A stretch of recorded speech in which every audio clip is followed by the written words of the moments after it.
그리고 집 팔고 아들 집으로 들어가는 날, 그날부터 할머니들은 뭐가 되는 거냐? 천덕꾸러기 되는 거예요.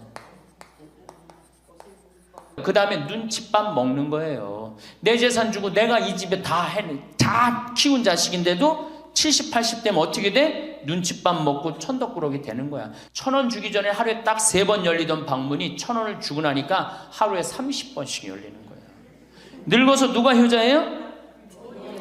그렇지. 늙어서 자식이 효자가 아니라 누가 효자야? 돈이 효자예요. 돈이 없어도 젊으면 되지만 돈 없이 늙을 순 없어.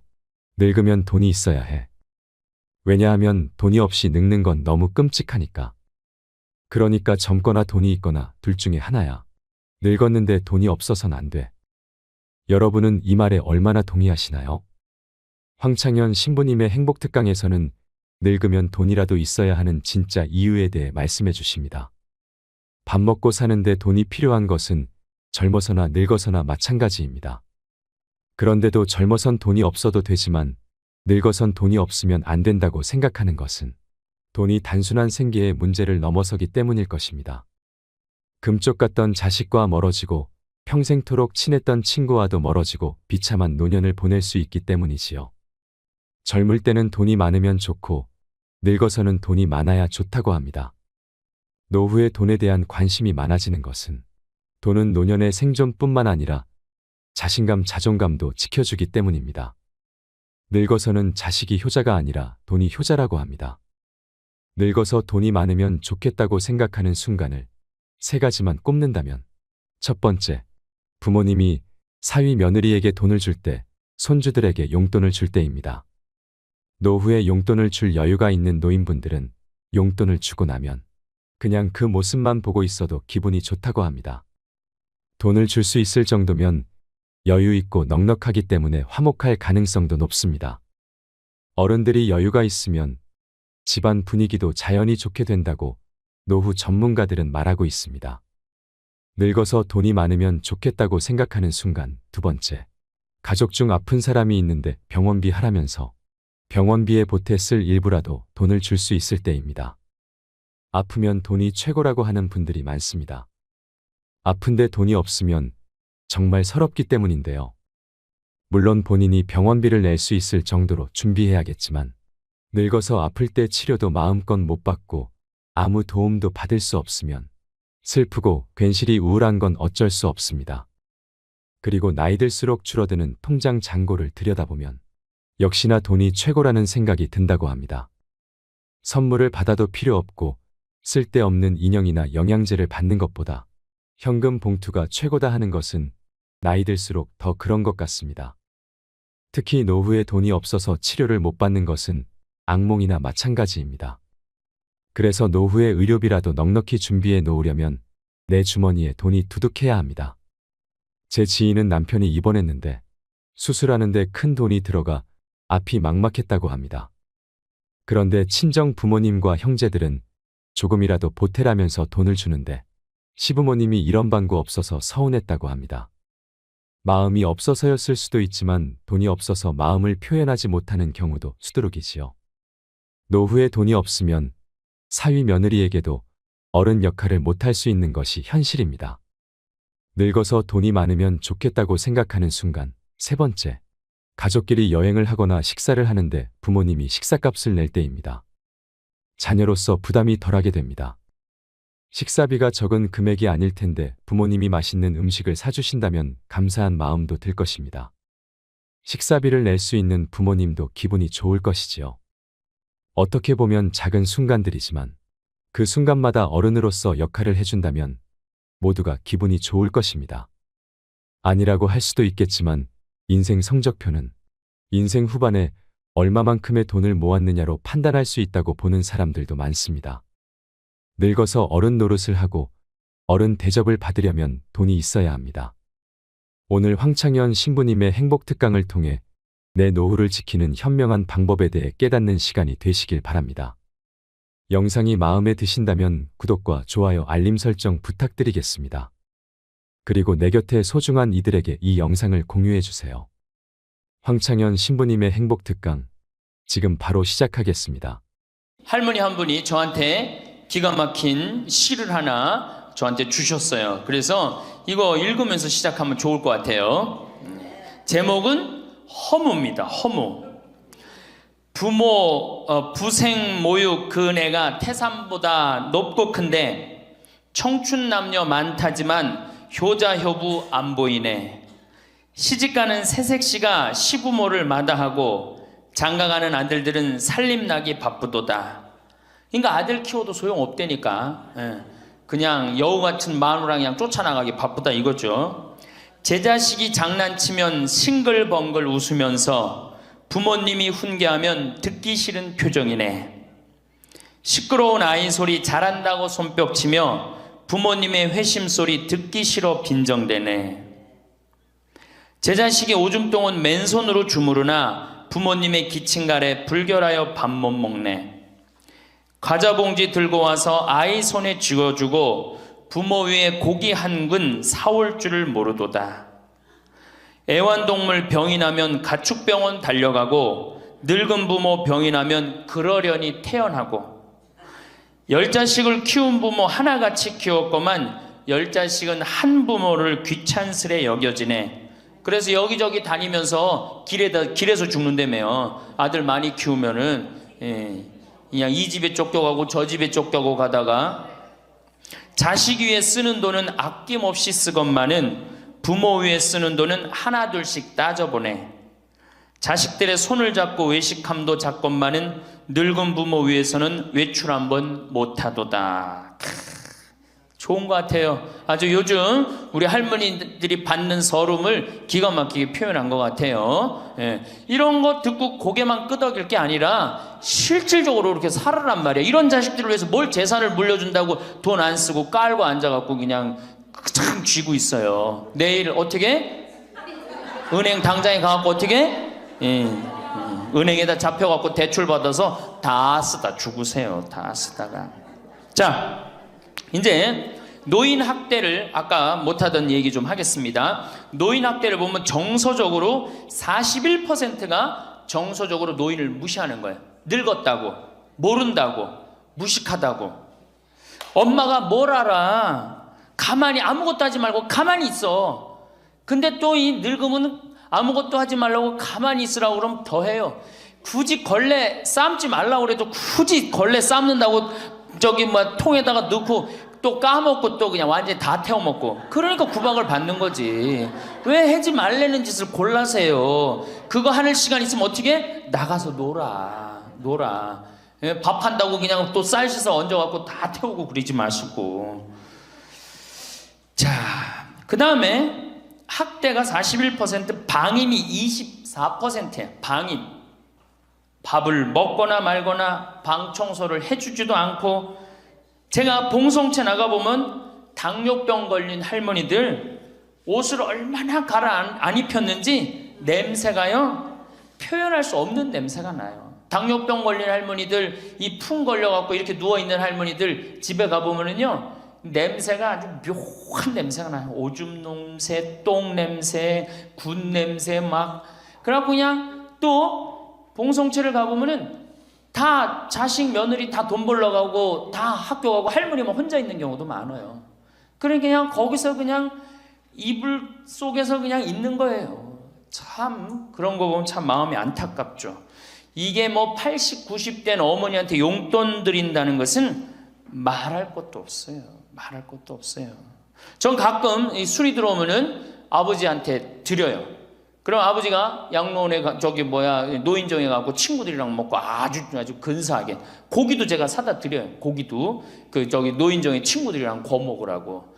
사실은 제가 아주 강조하는 거지만 여러분들은 자식들보다 누가 더 중요해요?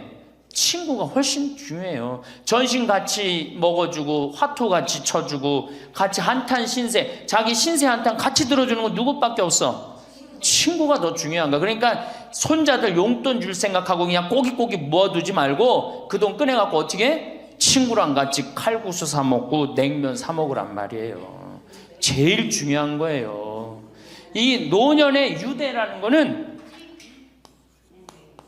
노년의 유대 관계, 내가 집에서 돈 쓰기 싫어갖고, 사실 돈 쓰기 싫어갖고 안 나가는 할머니들도 많아요. 돈 아까워서. 그래갖고 그냥 집안에 가만히 있잖아요. 그 할머니는 완전히 고립되는 거예요. 내가 친구를 만나고 같이 걱정도 해주고, 아픈 친구에서 기도도 해주고, 또 아픈 친구 손잡고 평창에도 같이 와주고, 이게 살아가면서 치매 안 걸릴 수 있는 굉장히 중요한 길 중에 하나예요. 난 안 주고 안 받는다. 난 늙었으니까 안 주고 안 받는다. 그런 생각 하지 마시라는 얘기입니다. 세 번째는 이 할머니들이 어떻게 구박을 받냐? 구타야, 구타. 구타가 20%예요, 20%. 때리는 거예요, 때리는 거. 늙은 엄마, 늙은 아버지 때리는 거 말 안 들으면은 정말로 때리는 경우 참 많아요. 정말 기가 막힌 일이 지금 벌어지고 있는 거예요. 근데 이 기가 막힌 일이 왜 벌어져? 이유는 딱 한 가지야. 안 죽어서 벌어지는 거, 안 죽어서. 40살에 죽고, 50살에 죽고, 60살에 죽으면은 이런 구박 받아요, 안 받아요?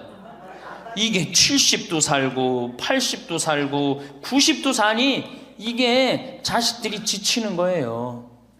그러니까 자식들이 나를 좀 무시해도 섭섭해 할 게 없어요. 이제 이렇게 이 보너스 인생 요거는 누가 책임져야 돼? 내가 책임져야 돼요. 내가 똑똑해져야 된다는 얘기야.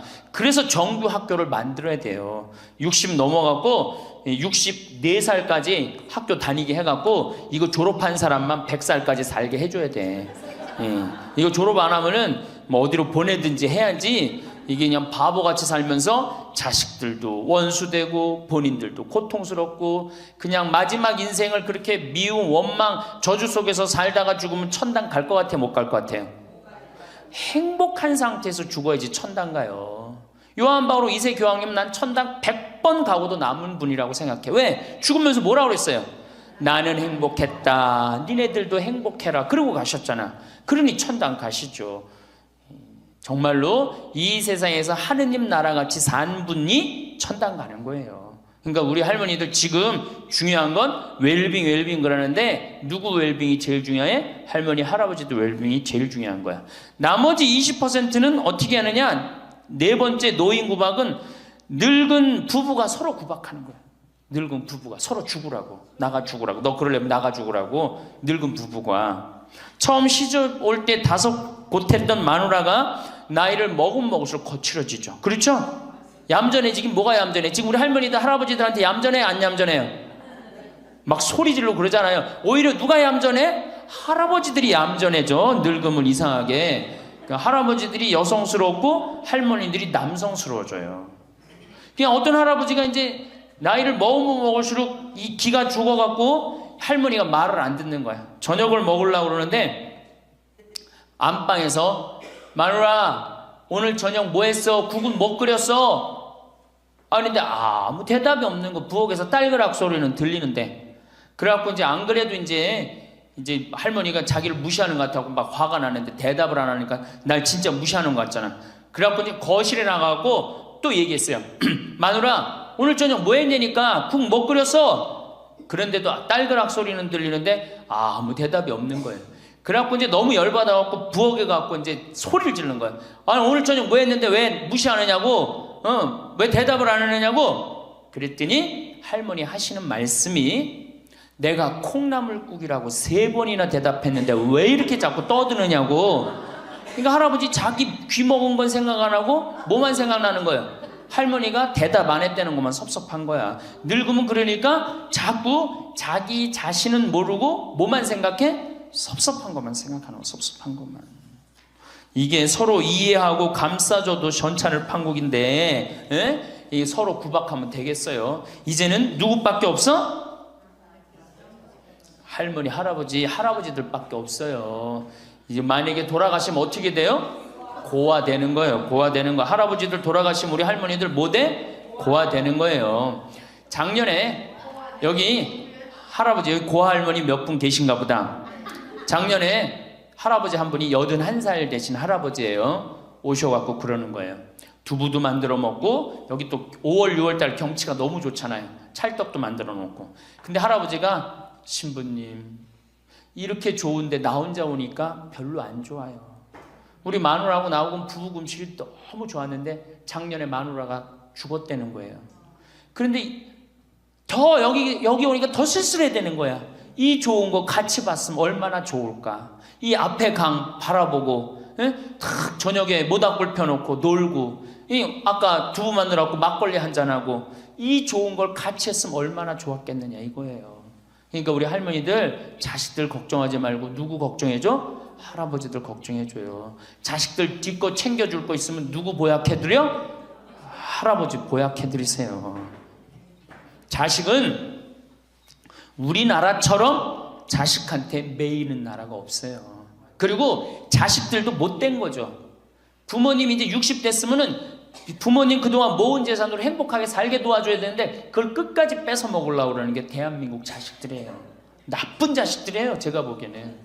자, 그래서 이제 이 세 번째 시간, 이제 진짜 이 노년의 세 번째 중요한 거 재산 관리에 대해서 지금부터 말씀을 드릴게요. 재산 관리. 노년의 재산 관리 첫 번째, 닭으로 잡아먹지 말고 달걀로 살아라. 닭으로 잡아먹지 말고 뭘로 살아라? 달걀로 살아라. 우리 할머니들 닭 몇 년 살아요? 닭. 예. 닭이 뭐 1년, 2년 산다고 그러는데 닭이 27년 살아요. 닭이 27년 살아요. 안 잡아먹으면 안 죽어요. 우리가 잡아먹어서 빨리 죽는 거지 안 잡아먹으면 안 죽어요. 그럼 내가 키운 닭이 지금 7년 키운 닭이 있는데 300알 정도 나요. 300알 정도. 아주 더울 때, 아주 추울 때 빼고는 다 나요. 그러면 우리 할머니들 닭 잡아먹으면 어때 그날? 어때 그날? 좋잖아요. 닭다리도 뜯어먹고 국물도 먹고 그 배 갈라갖고 찹쌀도 넣고 그냥 거기서 찹쌀도 먹고 다음날 있어요 없어요? 아무것도 없죠? 달걀은 계란 후라이도 해먹고 계란찜도 해먹고 달걀찜도 해먹고 그 다음에 생달걀 먹기도 하고 그 다음 뿅아리도 까고 굉장히 좋죠? 근데 늙어서 대부분이 뭘로 잡아먹어요? 재산을 닭으로 잡아먹는 거예요. 어떻게 잡아먹어? 어머니 아버지 제가 이번에 좀 사업을 좀 하고 싶은데 가게를 내고 싶은데 어머니 이거 좀 도와주시면은 제가 어머니 아버지 집에서 잘 모실 테니까 어머니 지금 살고 있는 집 팔고 우리랑 합쳐서 삽시다. 내가 가게 낼 테니까. 할머니들이 내가 살면 얼마나 사나? 자식이 사업하겠다는데 내가 무슨 영화를 볼래나? 살면은 얼마나 사나? 몇 년 더 살아? 30년 더 살아요. 70부터 30년이 소중한데 이걸 다 까먹고 자식 해줘야 되겠다. 그리고 집 팔고 아들 집으로 들어가는 날 그날부터 할머니들은 뭐가 되는 거냐? 천덕꾸러기 되는 거예요. 천덕꾸러기 되는 거예요. 그 다음에 눈칫밥 먹는 거예요. 내 재산 주고 내가 이 집에 다 키운 자식인데도 70, 80 되면 어떻게 돼? 눈칫밥 먹고 천덕꾸러기 되는 거야. 그러니까 절대 닭으로 잡아먹으면 안 돼요. 내가 잘 아는 양반이 정년퇴직을 하고 6억을 모았어요. 6억을. 근데 아들이 가게를 하고 싶다는 거야. 가게도 그냥 서울에서 얻어야 되고. 그래갖고 내가 아버지 잘 모실 테니까 그거 좀 돈을 좀 나한테 투자를 해달라고. 그래갖고 이분이 그랬대. 내가 이제 은퇴도 했고 자식한테 기대서 살아요. 은퇴하고 자식한테 기대고 산다는 생각 절대 하지 마세요. 은퇴하고 그 돈 가지고 내가 알아서 살아야지 이 돈 자식한테 주고 기대서 살아야지 그 생각하지 마. 그래서 거지 근성을 버리라는 거예요. 제 얘기는 뭐든지 늙으면 거지 근성이 생겨요. 자식한테 기대서 살고 어디 가면 날 해주길 바라고. 그렇죠? 이 생각을 버려야 돼. 이제 독립적인 주체로 살아가야 된다는 생각을 해요. 그래서 자식한테 6억을 딱 줬는데 다음날 이자가 나와야 안 나와요? 다음 달 안 나오죠? 이 은행에다 놓으면 이자 아무리 못해도 한 200만 원, 300만 원 나올 거야. 그럼 200만 원, 300만 원 원금도 있고 이자도 200만 원, 300만 원이면 어떻게 해요? 쓸만해져? 근데 아들은 자기 사업 유지하기도 바쁜데 부모님 한 달에 200만 원, 300만 원 용돈 드릴 수 있어요, 없어요? 우리 자식들 의식 속에는 무슨 의식이 있어? 부모 돈은 내 돈이라는 의식이 있어요. 도둑놈 심보가 있단 말이에요. 도둑놈 심보가. 결국은 이분 60 넘은 젊은이 아니야. 젊은이. 이분 어떻게 아파트 경비 나가고 있어요. 결국은 자기 인생 누가 망친 거야? 본인이 망친 거예요. 본인이 자기 발등 누가 찍은 거야? 그래서 이제 누구 원망해? 자식 원망하는 거예요. 원망하고 있는 거예요. 누가 잘못했어?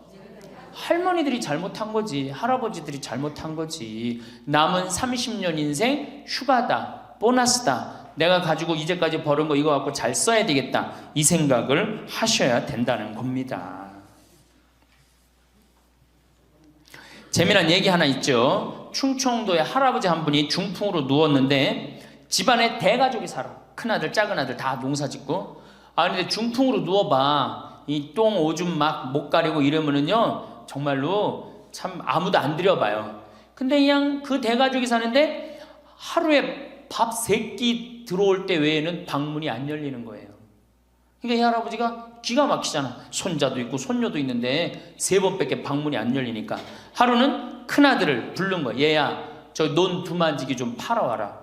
아버지 누워있는데 무슨 돈이 필요합니까? 글쎄 그거 내 땅 아니냐. 두만지기를 팔아왔어요. 그랬더니 이거 은행에 가고 1,000원짜리로 바꿔와라. 1,000원짜리로 바꿔왔어요. 이거 내 이불 밑에다 깔아라. 쫙 깔았어요. 그러고 난 다음에 방문 열릴 때마다 1,000원씩 얹어준 거예요. 아니 손자놈들이 가만히 보니까 방문 열릴 때마다 1,000원씩 나온단 말이야. 할아버지 학교 다녀오겠습니다. 그러니까 어떻게? 너 학교 가서 맛있는 거 사 먹어라. 1,000원. 학교 다녀왔습니다. 1,000원.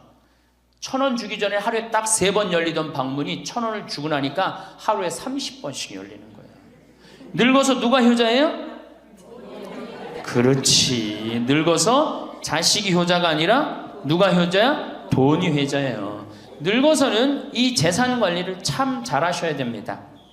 어떻게 잘하셔야 되느냐 하면은 자 우리 할머니들 내가 이제 늙은 노부모가 있어요. 큰아들 최고 아니야? 둘째 아들도 있고 딸도 있고 막내딸도 있어요. 그런데 누구한테 자꾸 사업비를 대줘? 큰아들한테 계속 사업비를 대줬어. 그런데 부모한테 돈 뺏어갖고 사업하는 놈 중에 성공하는 놈들 없어요. 쉽게 들어온 것 갖고 어떻게 성공을 해요? 그래갖고 이놈이 IMF 때 쫄딱 망했어. 쫄딱 망해갖고 집도 다 날라가 버렸어. 집도 다 날라가니까 이 노부모도 이제 돈 한 푼도 없고 다 날렸어. 보증승 것까지 해갖고 은행에 다 날렸어. 그러면은 둘째 아들네 집에 가면 둘째 아들이 받아줄 것 같아? 안 받아줄 것 같아? 안 받아주죠? 나 힘들고 어려울 때 어머니 아버지가 나한테 해준 게 뭐 있냐고 그 좋아하는 큰아들한테 가라고 그 쫓겨나는 거예요. 그리고 여기 딸한테 가면 딸이 받아줄 것 같아요? 그 좋아하는 엄마 아들한테 가라고 그러고 갈 데가 아무것도 없는 거예요. 나이 먹어갖고 한 자식한테 재산 주는 것처럼 어리석은 게 없어요. 그리고 재산을 줘서도 안 되고. 그러니까 기브 앤드 테이크를 해야 돼. 나이 먹어서 기브 앤드 어떻게? 테이크. 주고 받아야 돼. 제가 평화방송에서도 한번 얘기했지만 우리 어머니가 저한테 예전에 내 차가 고장이 났었어요. 에어컨이. 그랬더니 내 차를 한번 타보시더니 신부님 차 고장이 나고 어떻게 하느냐고 그래갖고 은행에서 돈을 찾아갖고 10,000원짜리를 이렇게 신문지에 싸갖고 왔어요. 그래갖고 이걸 싸갖고 왔어요. 그래서 어머니가 주신 돈으로 소나타, EF 소나타 골드를 샀어요. 그러니까 내가 어머니가 나한테 그 엄청난 좋은 차를 사줬기 때문에 난 지금 어머니한테 용돈 드리는 거 하나도 아깝지 않아요. 아깝지 않을 뿐더러 지금 내가 용돈을 앞으로 10년을 들여도 못 갚아요. 그러니까 기브 앤드 테이크야. 우리 누나도 어머니가 차를 한 대 사줬어요. 누나도. 그래갖고 어머니가 강원도 놀러 가고 싶다. 언제든지 모시고 와. 왜? 차 사줬으니까. 지리산 놀러 가고 싶다. 그럼 언제든지 모시고 가요. 기브 앤드 테이크예요. 큰아들, 딸이 대학에 들어갔어요. 작년에 어머니가 그렇더라고. 내 첫 손녀 대학 들어가니까 대학 등록금은 내가 내마. 그거 딱 내주는 거예요. 얼마나 좋아요. 네. 그러니까 우리 집은 어머니가 수원 정자동에 사는데 자식들이 반경 1km에 다 붙어 삽니다. 왜 붙어 살까요? 떨어지는 고물이 있잖아요. 떨어지는 고물이. 네. 그러니까 반경 1km 다 붙어 사는 거예요. 또 반대로 제가 우리 자식들한테 원칙을 정해놨어요. 부모님한테 용돈 드리는 원칙. 그래서 우리 어머니 아버지가 1년에 연봉 2천만 원이 넘어요. 자식한테 받는 용돈이. 많이 받죠? 그러면 그 돈 가지고 어머니 아버지가 당신을 위해서 쓰십니까? 또 모아뒀다가 어떻게? 자식한테 쓰고. 그래야지 치매가 안 걸리는 거예요. 저는 정말로 감사한 게 우리 어머니 아버지가 아직도 아파서 병원에 입원 한 번도 안 했다는 거예요. 지금도 뭐 이제 소백산에 송이 캐러 가신다고 나한테 전화를 하셨어요. 가실지 안 가실지 모르겠지만 그럼 또 소백산 꼭대기까지 뛰어 올라갔다 뛰어 내려오는 거예요. 우리 아버지. 그게 좋은 거예요. 부모 자식지간이 그래야지 뭐가 싹 터요? 사랑이 싹 트는 거예요. 효도는 이제 없어진 시대고 뭐만 남아있는 거예요? 사랑을 하느냐 안 하느냐만 남아있는 거예요. 이걸 누가 잘해야 돼? 할머니들이 잘해야 되는 거예요. 한 자식한테 몰아주지 말고, 에? 어느 자식 불쌍하다고 뭐 계속 보증서 주지 말고 그럴 것도 없어요. 그냥 은행에 가갖고 어떻게 딱 맡기고 난 다음에 그거 갖다가 쓰면 되는 거예요. 자, 닭으로 잡아먹지 말고 뭘로 해라? 달걀로 살아라. 그러니까 자식한테 절대 주지 말고. 황창현 신부님의 강의가 어떠셨나요? 노후에 어떻게 실리적으로 살아야 하는지를 잘 알려주는 명강의였다고 생각합니다. 자식들을 위해서 재산을 물려준다고 돈을 안 쓰고 깔고 앉아있는 부모님들이 많습니다. 꼬깃꼬깃 손에 쥐고 나를 위해서는 쓰지도 못하고 저 세상에 가면 이 세상에 온 보람을 못 느끼지 않을까요? 죽을 때 후회가 없으려면 이제부터라도 나를 위한 인생을 살아야 합니다. 남은 30년 인생, 휴가다 보너스다. 내가 여태까지 벌어둔 돈, 이제부터 잘 써야 되겠다. 이런 생각을 하셔야 합니다. 황창현 신부님의 강의 중에 충청도의 중풍으로 누워 계신 할아버지의 이야기는 정말 감명 깊었습니다. 우리의 현실을 고증하는 이야기였다고 생각되는데요. 언젠가 우리도 똥오줌 못 가리고 하루하루 먹고 살아가기 바쁜 가족들이 나를 들여다보지 않는 그런 순간이 올 수 있습니다. 그럴 때 요양원, 요양병원에 가게 되더라도 한 번이라도 누군가 더 찾아오기 위해서는 노후에 내가 가진 것이 있어야 합니다. 물론 내가 살아온 발자취가 멋있는 분이라면 더욱 금상첨화이겠죠.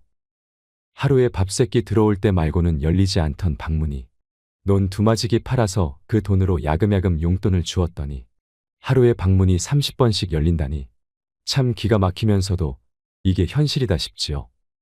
1,000원을 이불 밑에다 쫙 깔아두고 방문 열릴 때마다 1,000원씩 얹어주니 손자놈들이 안 하던 인사를 다 하고 말이지요. 늙어서는 자식이 효자가 아니라 돈이 효자라는 말이 이런 데에서 오는 것 같습니다. 그러니 늙어서는 재산 관리를 잘 하셔야 합니다. 어느 자식 불쌍하다고 계속 보증서 주지 말고 내 재산은 내가 지켜내야 합니다. 젊을 땐 돈이 최고 같다. 그러나 늙고 나면 생각했던 것보다 돈이 더 최고다. 여러분은 이 말에 얼마나 동의하시나요? 나이 들어서 돈이 많아야 하는 이유 첫 번째, 돈이 많으면 양질의 식사를 할 수 있어서 병도 잘 안 걸리고 넓은 집에 좋은 가구, 가전제품 덕분에 일상 스트레스를 덜 받는다. 두 번째, 돈이 많으면 좋은 변호사를 쓸 수 있어서 억울한 일을 당할 가능성도 낮다. 세 번째, 돈이 많으면 가장 소중한 가족을 불행하지 않게 할 수 있다. 먹고 싶은 거, 하고 싶은 거 하면서 함께 시간을 보낼 수 있다. 돈이 많다고 무조건 행복하다는 것은 아니지만 불행의 90% 이상은 막을 수는 있다. 네 번째, 늙어서 돈이 있어야 자식들이 편안하다. 100세 시대라고 하는데 유병장수 시대. 즉, 물려줄 자산이 없더라도 생활비, 병원비, 주거 환경이 완벽하게 갖춰져 있어야 자식들이 편안하다. 다섯째, 남에게 아쉬운 소리를 하거나 듣고 살 필요가 없다. 여섯 번째, 생존을 위한 노동을 하지 않아도 된다. 돈이 돈을 벌어오니까 말이다. 돈이 많으면 이 돈을 어떻게 굴릴지 공부하게 되고 돈이 돈을 벌어온다는 게 뭔지 깨달을 수 있다. 일곱 번째, 본인 자아 성취, 만족을 위한 일을 추구할 수 있다. 여러분, 돈으로 해결할 수 있는 문제가 닥쳤을 때 그걸 해결하려면 돈이 있어야 합니다. 그러면 그 문제는 사소한 문제가 되지요. 하지만 그럴 돈이 없다면 인생에서 가장 사소한 문제가 가장 끔찍한 문제가 될 수도 있습니다. 제가 말씀드린 나이 들어서 돈이 필요한 7가지 이유를 기억하신다면 훨씬 더 지혜로운 노후를 보내실 수 있을 거라 생각합니다. 황창현 신부님의 닭으로 잡아먹지 말고 달걀로 살아라라는 인생 조언은 우리 할머니 할아버지뿐만 아니라 현재를 살아가는 모든 분들에게 필요한 말이라고 생각합니다. 여러분 달걀로 살아가세요. 이 영상을 보시면서 어떤 깨달음을 얻으셨는지 댓글로 여러분의 소중한 의견을 공유해 주세요. 다양한 사람들과 허심탄회하게 이야기 나누면서 의미를 한 번 더 되새기신다면 가슴에 더욱 남을 것입니다. 이상으로 책틀맨이었습니다. 지혜를 쌓는 당신의 오늘이 아름답습니다. 더 좋은 영상으로 찾아뵙겠습니다.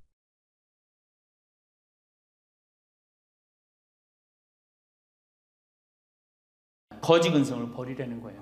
거지 근성. 누가 날 해줄까? 돈 제일 많이 깔고 있는 건 누구? 할머니, 할아버지들이 제일 많이 깔고 있는 거야. 근데 그거를 쓰는 방법을 모르는 것 뿐이죠. 이제 쓰는 방법을 배우세요.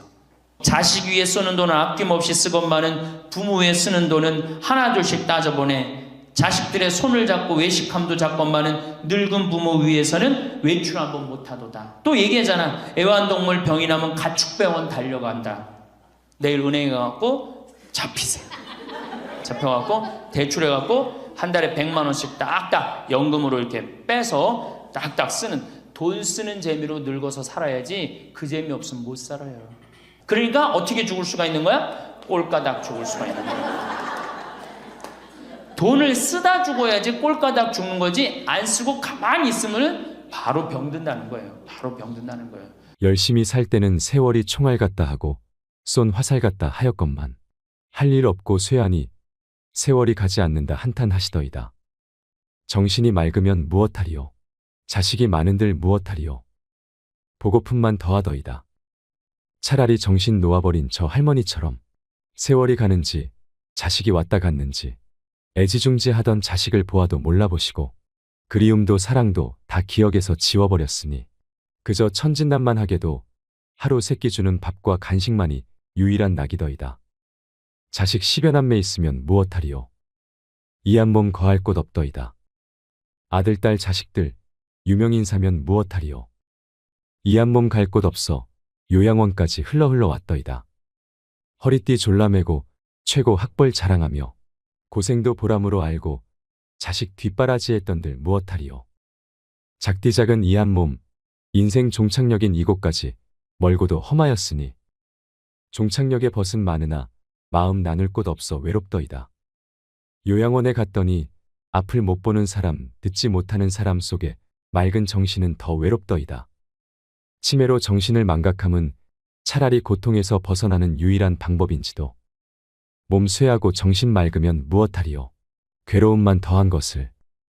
가는 마당의 야속함도 사랑도 그리움도 추억도 정신에서 모두 내려놓으니 차라리 마음이 홀가분할 뿐 모진 비바람 다 지나간 조용히 흐르는 저 호수 같은 잔잔한 마음으로 돌아갈 뿐인 것을. 사람이 늙어가는 모습은 똑같다고 합니다. 세월에 장사 없다고 몸도 오래 쓰니 고장이 자주 나는 게 당연하지요. 이 한 몸도 오랫동안 내 것이냥 잘 쓰고 있지만 결국엔 버리고 갈 것에 불과한 썩어갈 거죽에 불과한 것입니다.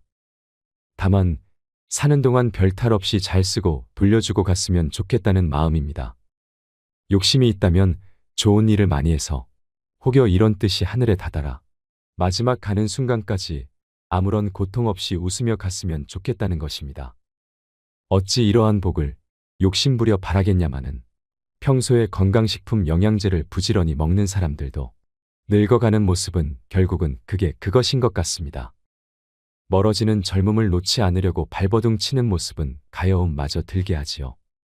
세월은 속일 수 없는 법입니다. 이런저런 수단을 붙들고 늘어져 봐야 가는 모습은 결국은 똑같습니다. 주름살 지우려 수술을 하고 화장을 진하게 해도 측은한 생각만 들게 할 뿐인 것을.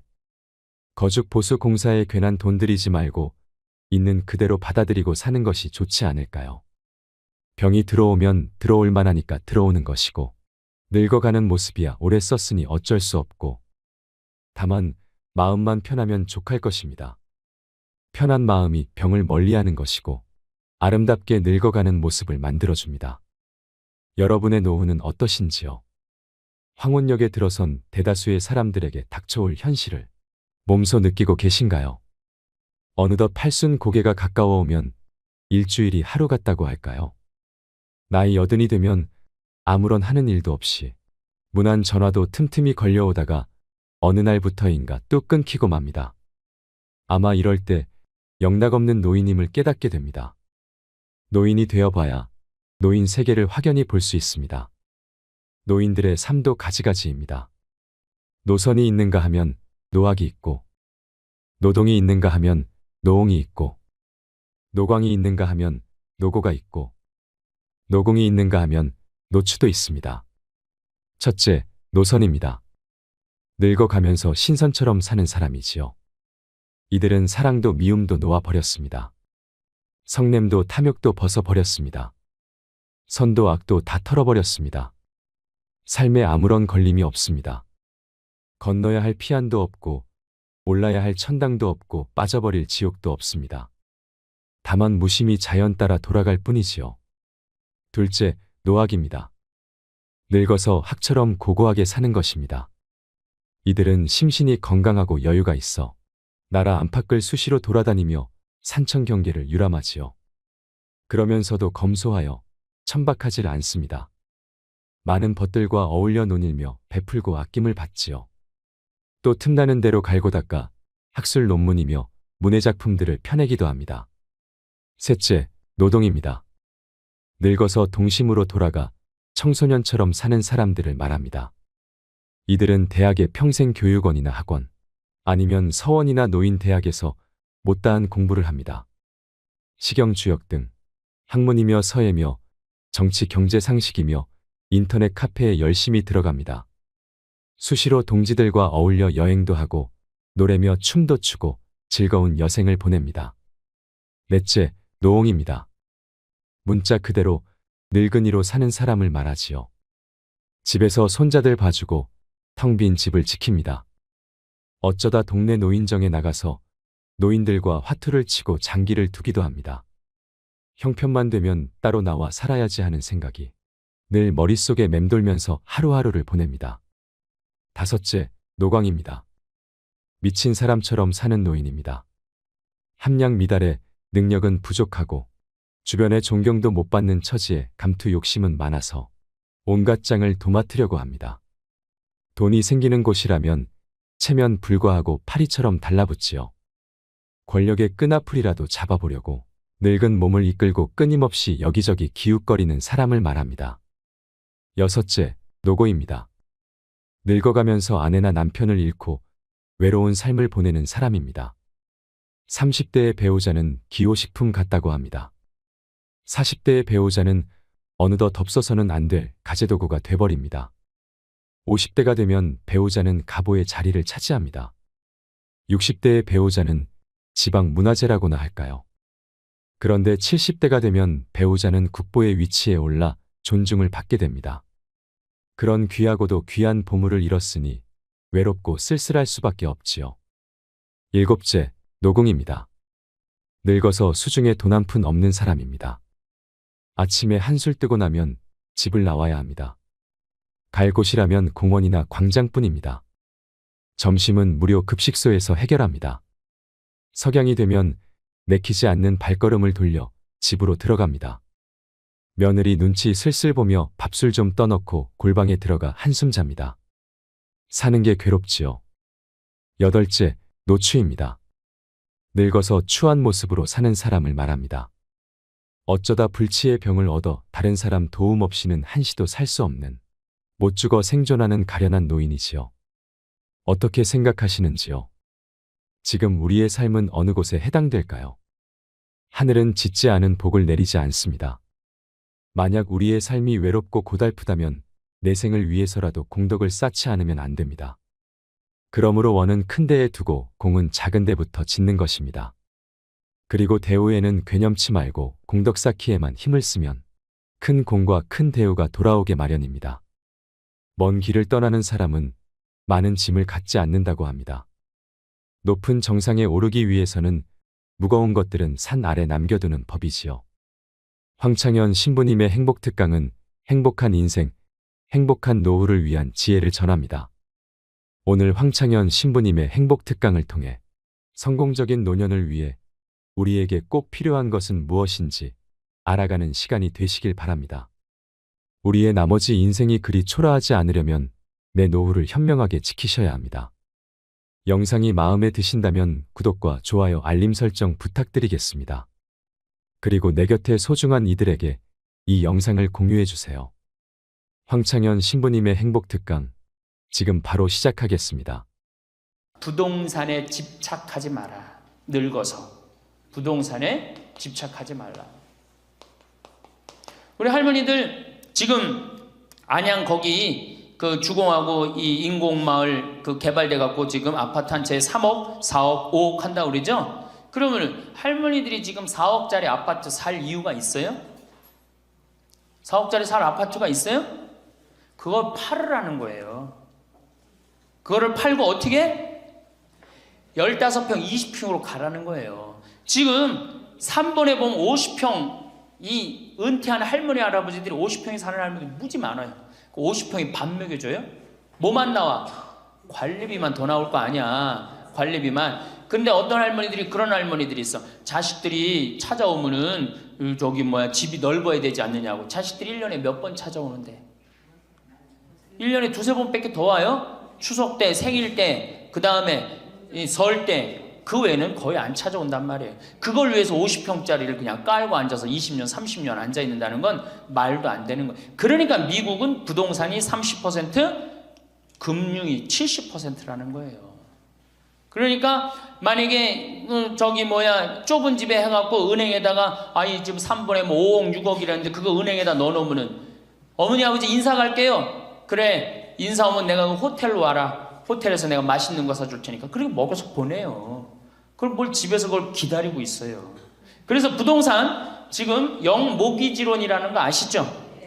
자, 지금 4억짜리 아파트를 팔았어. 그럼 2억짜리 하나 그냥 얻으라는 거예요.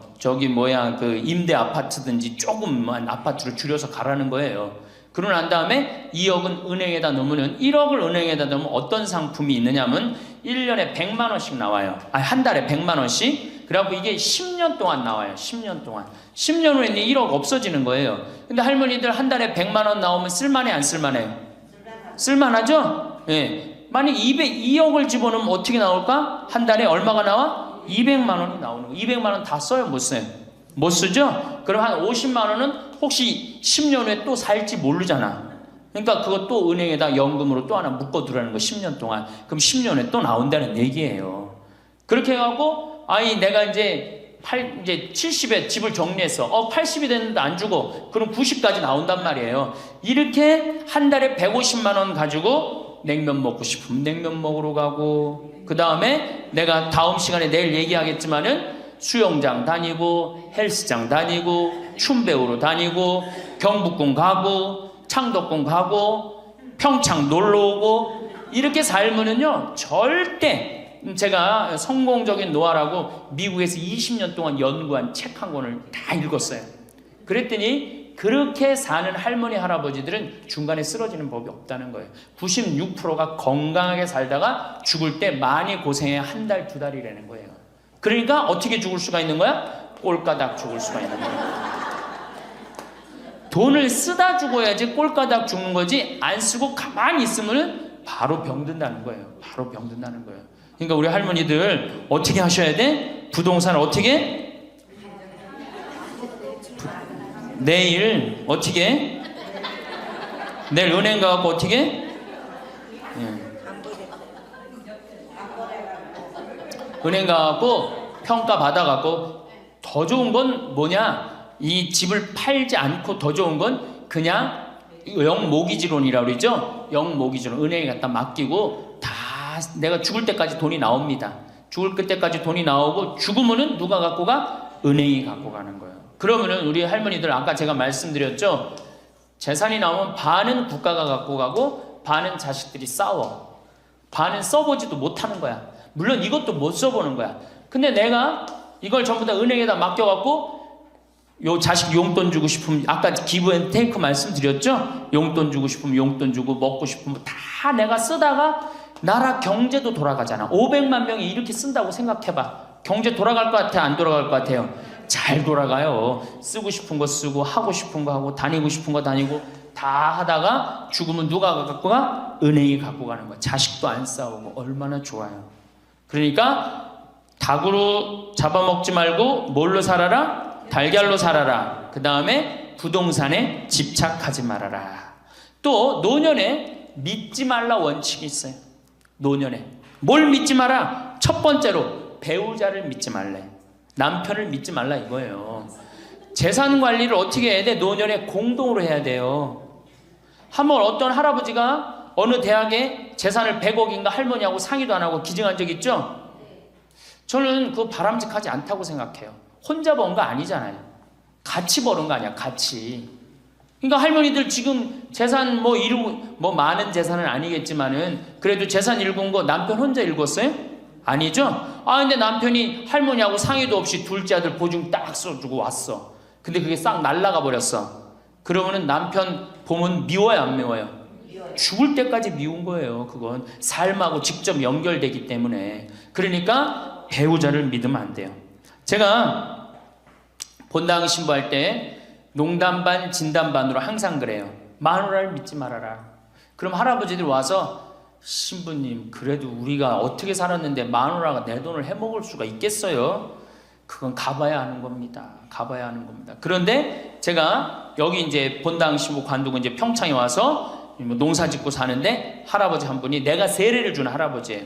그 할아버지가 배 만드는 회사의 공장장이셨어요. 대단한 분이죠.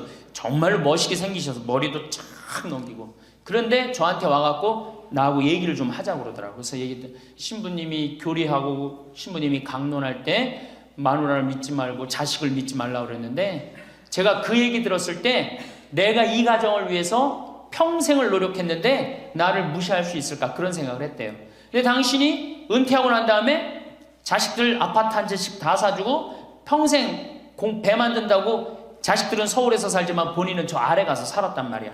너무너무 미안해갖고 이 아파트 이름도 부인 이름으로 해주고 부인한테 2억인가 3억인가 현찰로 탔대요. 그러니까 자기 가족인 걸 다 나눠준 거예요. 근데 그게 딱 나눠주고 나니까 부인이 이혼하자고 그랬대요. 이혼하자고. 정말로. 그래서 너무 놀랬대요. 왜 난 평생 당신 자식들 키우고 뒷바라지만 했는데 당신 평생 해고 싶은 대로 다 하고 이제 집에 들어와고 나보고 뒷바라지 하라는 거냐? 난 못한다. 그러더라는 거예요.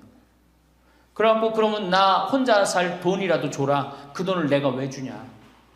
그 할아버지가 나한테 와서 울면서 얘기하는 거예요. 절대 배우자를 믿으면 안 돼. 우리 어머니가 한 6년 전인가 아버지가 이렇게 자식들이 용돈 주면 이렇게 통장에 돈을 모아두는 통장이 있어요. 한 500만 원인가 600만 원 모아졌는데 어머니가 꼬신 거예요. 70이 돼서 여보 우리 살면 얼마나 사냐. 우리 수의나 좀 하나 해두자. 당신 거 내 거 나중에 자식들 불편하지 않게. 그럼 우리 아버지 또 착하니까 이제 갚는다고 어머니가 뭐 3월인가 4월에 돈 나오는 게 있으니까 1월 달에 수의하자고. 그래갖고 아버지가 줬대요. 갚는다고 그래서. 지금도 아직도 안 갚았어요. 지금도. 이 마누라를 믿으면 안 돼요. 마누라를 믿으면. 그리고 또 한 가지 중요한 거. 수의해놨는데 지금 6년 전인가 7년 전에 600만 원인가 700만 원짜리 두 분 수의해놨는데 그거 지금 죽지도 않고 그거 장롱에서 썩고 있어. 썩고. 제발 그런 짓 하지 마세요. 수의는 왜 안 한? 내가 지금도 그래. 그 600만 원 거 갖고 먹는 거 사 먹었으면은 무지하게 사 먹었을 거야. 동네 할머니들 다 사주고 멋있게 살았을 거야. 그런데도 어떻게 해? 죽지도 않을 거면서 그런 거 해도. 우리 어머니 아버지는 뭐 제가 이거 장담하는 건 좀 그렇지만 지금 근력으로는 최소한 10년은 더 사세요. 그러니까 20년 후에 죽을 수의를 이른에 해둔다는 게 말이 돼요? 안 되는 거지. 그러니까 우리 할머니들 외로우니까 동네에서 막 뭐 화장지도 주고 뭐 바가지도 주고 그냥 그리고 결정적으로 한 방에 그냥 싹 해가는 거 뭐 비싼 거 하나 다 그냥 사기당하고 그러는 거야. 참 그래서 공부해야 되는 거예요. 그래서 정규 학교가 필요해야 되니까 4년제.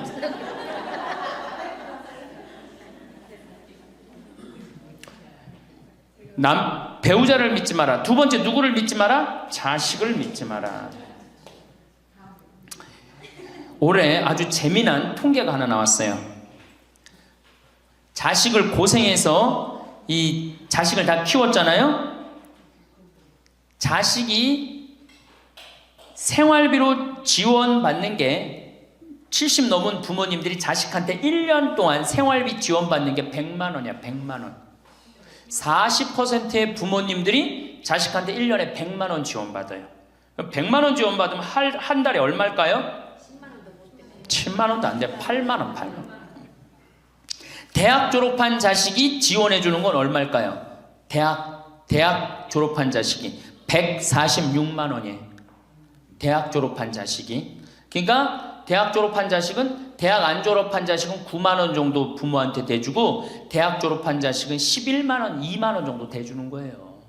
대학 보내나 안 보내나 늙어서는 어떻게? 똑같아. 그러니까 내가 자식 대학 보냈다고 호강할 거다. 그런 생각하지 말라는 거예요. 자식들이 투자는 저희에게 맡기시고 당신은 인생에 투자하십시오. 딱 쪽박 차기 쉬운 얘기예요. 지금 시대가 어떤 시대인데. 그래서 노년은 투자하는 시기가 아니라 뭐 하는 시기야? 관리하는 시기예요. 투자하는 시기가 아니라 관리하는 시기예요. 노년은. 그러니까 우리 할머니들은 내가 가지고 있는 걸 얼마나 관리하느냐에 따라서 삶이 결정돼요. 그리고 이 투자라는 거 재미난 얘기 하나 해줄게요. 또 자, 미국이 Invest Bank라고 그래요. IB 은행이라고 그래요. 투자 은행이라고 그래. 미국 놈들이 우리나라 IMF 터졌을 때 자기네들 은행에서 투자 막 해갖고 우리나라 거 다 싼 값으로 다 사갔죠? 그 놈들 지금 어떻게 됐어요? 지금 미국이 어떤 꼴 나요? 10년 전 우리나라 꼴 똑같이 나왔고 나라 도산하게 생겼어요. 미국이. 투자라는 건 위험한 거예요. 투자라는 건. 이게 자본주의가 결코 좋은 게 아니에요. 자본주의가.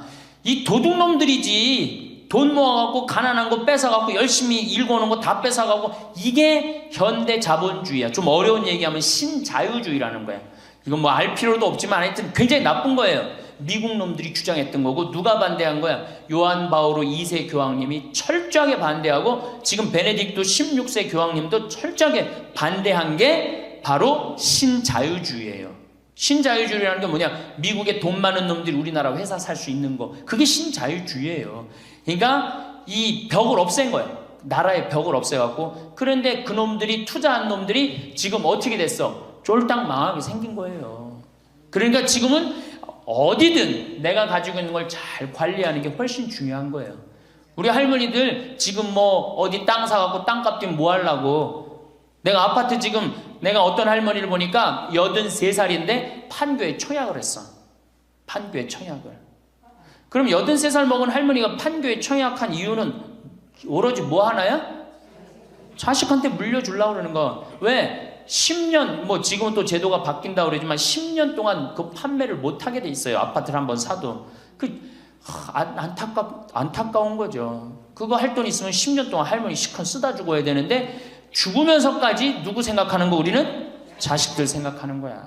참. 근데 그 자식들이 그런 부모를 안 하냔 말이야. 아까 시 읽은 것처럼 자식 위에 쓰는 돈은 아낌없이 쓰건만은 부모 위에 쓰는 돈은 하나둘씩 따져보네. 자식들의 손을 잡고 외식함도 잡건만은 늙은 부모 위해서는 외출 한번 못하도다. 또 얘기하잖아. 애완동물 병이 나면 가축병원 달려간다. 그러니까 우리 할머니가 10번째라고. 맞아요. 그 자식들한테 뭘 그렇게 해 되냔 말이야. 제발 그러지 마세요. 다 쓰다가 남으면 누구한테 갖다 줘? 한시모님한테 갖다 줘. 한시모님한테. 한시모님한테 갖다 주기 싫으면 나한테 갖고 오든지. 아니면 나한테 갖고 오기 싫으면 어디에 갖다 줘? 복지시설에 갖다 주고 돌아가세요. 자식한테 주지 말고. 자, 인간은 살아있는 동안 기필코 노년기를 맞이할 수밖에 없다. 각기 연령층에 따라 특별한 은총을 갖고 있기에 늙는다는 것을 굳이 슬퍼할 이유는 없다. 늙었다는 것이 어떤 특별한 자랑이 될 것도 아니련만 고집들이 보통이 아닌 것이 오히려 서글프다.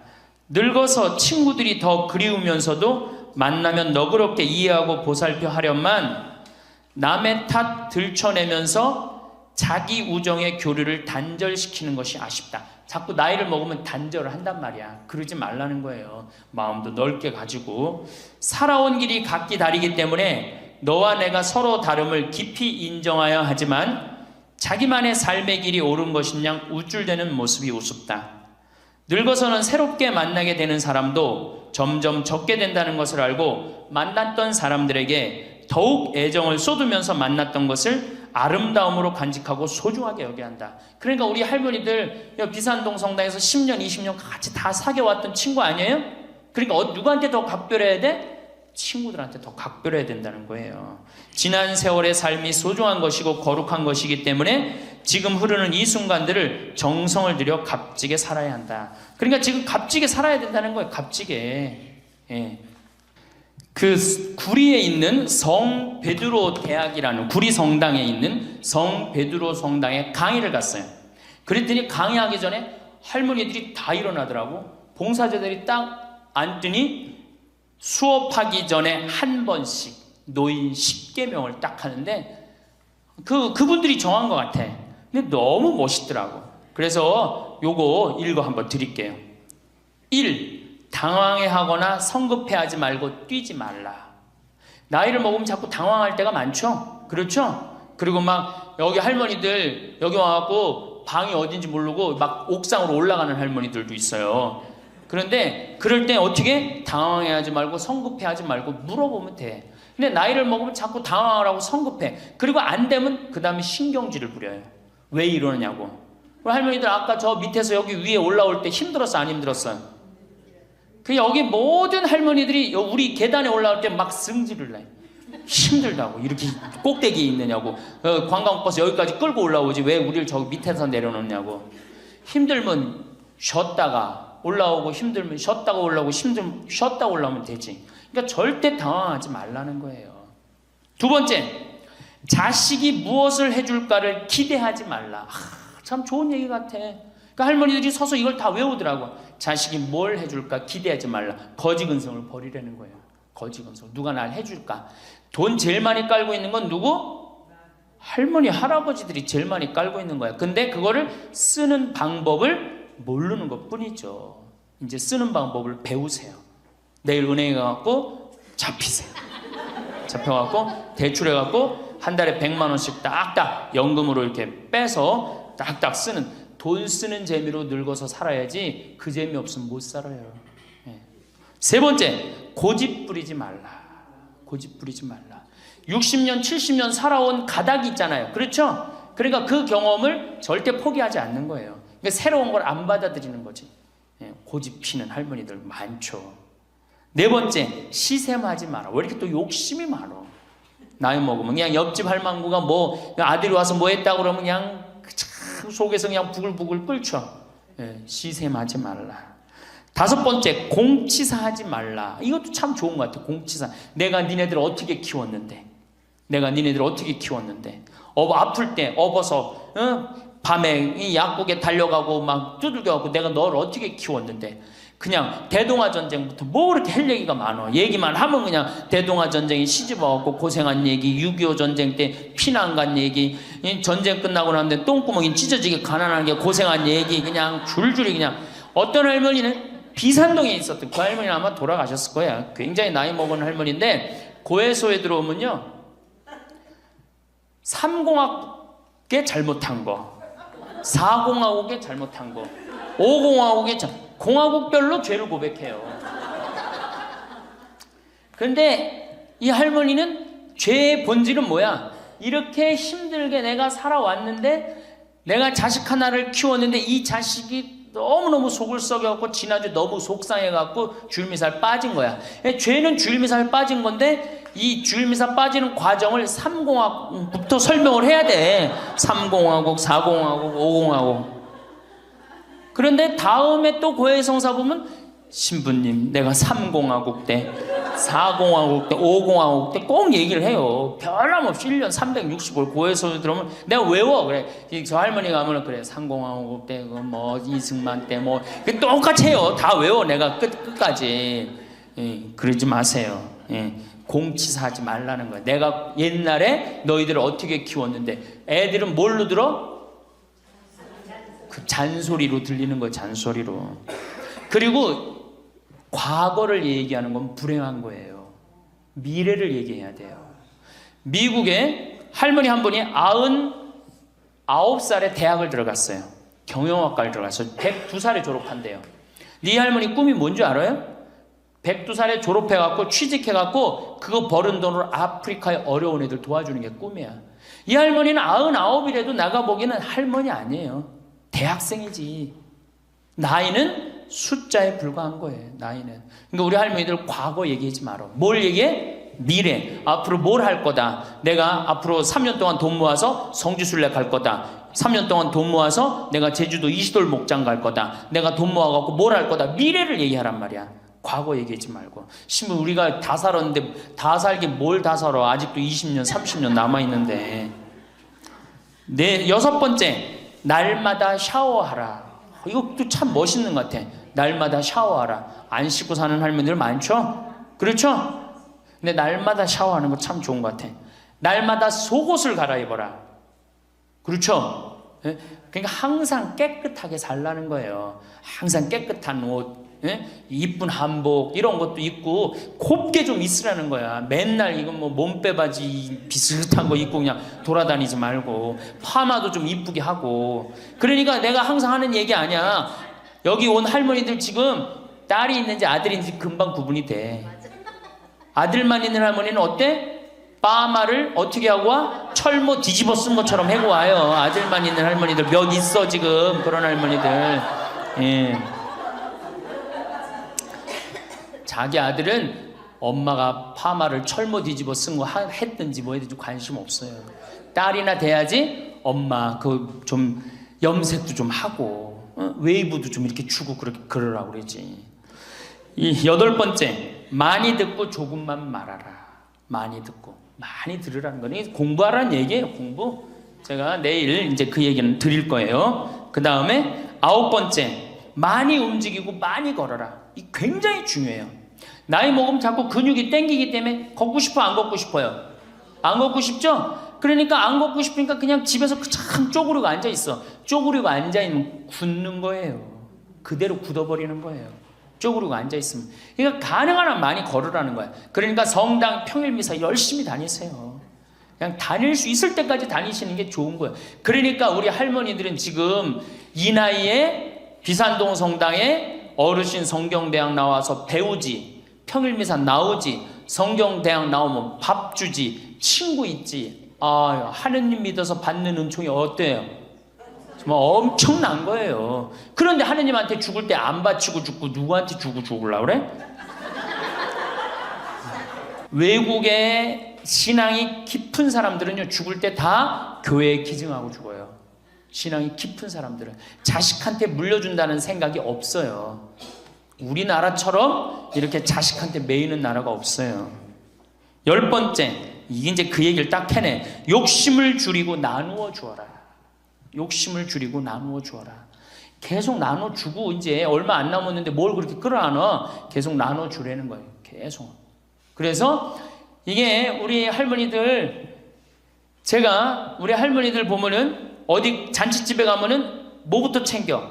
음식 싸가려고 그러죠? 욕심 피는 거예요. 음식 싸가려고 그러고 하나라도 더 가져가려고 그러고. 아니 지금 가지고 있는 거 고아원에 떡 한 번 갖다 주고 무료양론에 밥 한 번 더 갖다 주는 게 지금 급선무지. 내가 싸갖고 가갖고 그거 다 상한 거 뭐 하려고 먹어. 그러니까 우리 할머니들 어르신 성경대학에 전심 줘야 안 줘요? 주죠? 1년에 보통 며칠 정도 얻어먹어요? 한 40일? 한 달에 4번 정도 먹으니까 방학 있고 그러면 한 40일 정도 얻어먹죠? 40일 얻어먹으면 양로원에, 무료 양로원에 가서 밥 한 끼 대접해야 될 거 아니야. 어르신 성경대학이 먹고 땡! 그렇지? 먹고 땡이죠?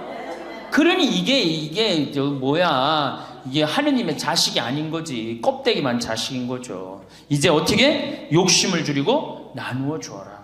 난 이 구리성당 그 성베드로 대학에서 일어나고 이걸 외우는데 멋있더라고요.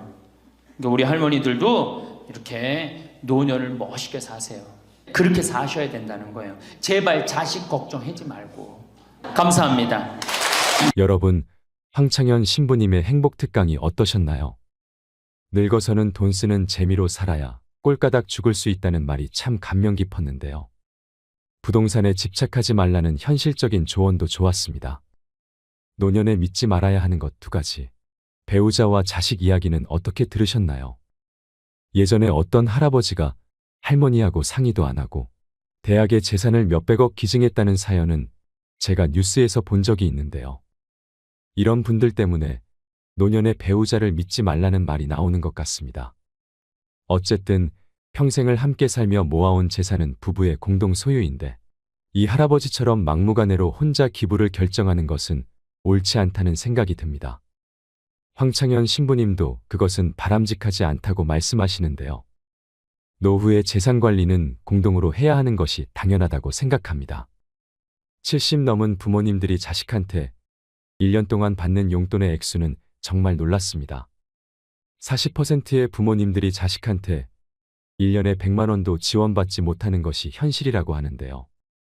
자식한테 한 달에 10만 원도 안 되는 용돈을 받아서 어떻게 노후 보장이 될까요? 그러니 이제는 스스로 건사해야 합니다. 자식에게 부양을 기대할 수 없다는 것을 인정해야 합니다. 자식에게 내 노후를 맡기지 마세요. 자식에게 올인하다가 쪽박 차는 부모님들이 많습니다. 황창현 신부님의 말처럼 노년은 자식에게 투자하는 시기가 아니라 내가 가진 것을 관리하는 시기입니다. 요즘 노인들 사이에서 우스갯소리로 회자되는 노인 10계명을 말씀드리고 싶은데요. 노인 10계명은 노인이 최소한 지켜야 할 10가지 도덕적 계율입니다. 허물없는 노인들 사이, 흔히 술자석에서나 하는 푸념이지만 노인에 대한 공경심이나 권위가 실추되고 있는 현실에서 귀담아 들을 만한 경고입니다.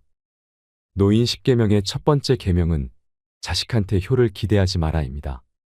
까마귀 새끼가 자란 뒤에 늙은 어미에게 먹이를 물어다 준다는 소위 반포지효는 이젠 먼 태고적 전설처럼 잊혀져 가고 있습니다. 진자리 마른 자리 가려가며 고이 기른 자식도 부모를 늙음하게 제대로 모시기는커녕 귀찮게 여겨 동네 요양원에 버리다시피 방치하는 세태입니다. 둘째, 남 앞에서 자식 자랑을 하지 마라입니다. 옛말에 마누라 자랑하는 놈은 온병신이고 자식 자랑하는 놈은 반병신이라 했습니다. 사람의 기륭화복은 세옹지마입니다. 그만큼 현재의 잣대로 자식을 남 앞에 치켜세우지 말라는 것입니다. 셋째, 남 앞에서 아는 척, 잘난 척 하지 마라입니다. 나이 70이 넘으면 한때 잘나갔던 사람이나 그저 평범하게 살아온 사람이나 그게 그거고 50보 100보 처지입니다. 괜시리 힘주어 보아봤자 남이 알아주지도 않을 뿐더러 자신만 외롭습니다. 넷째, 돈 있다고 자랑 말고 뻐기지 마라.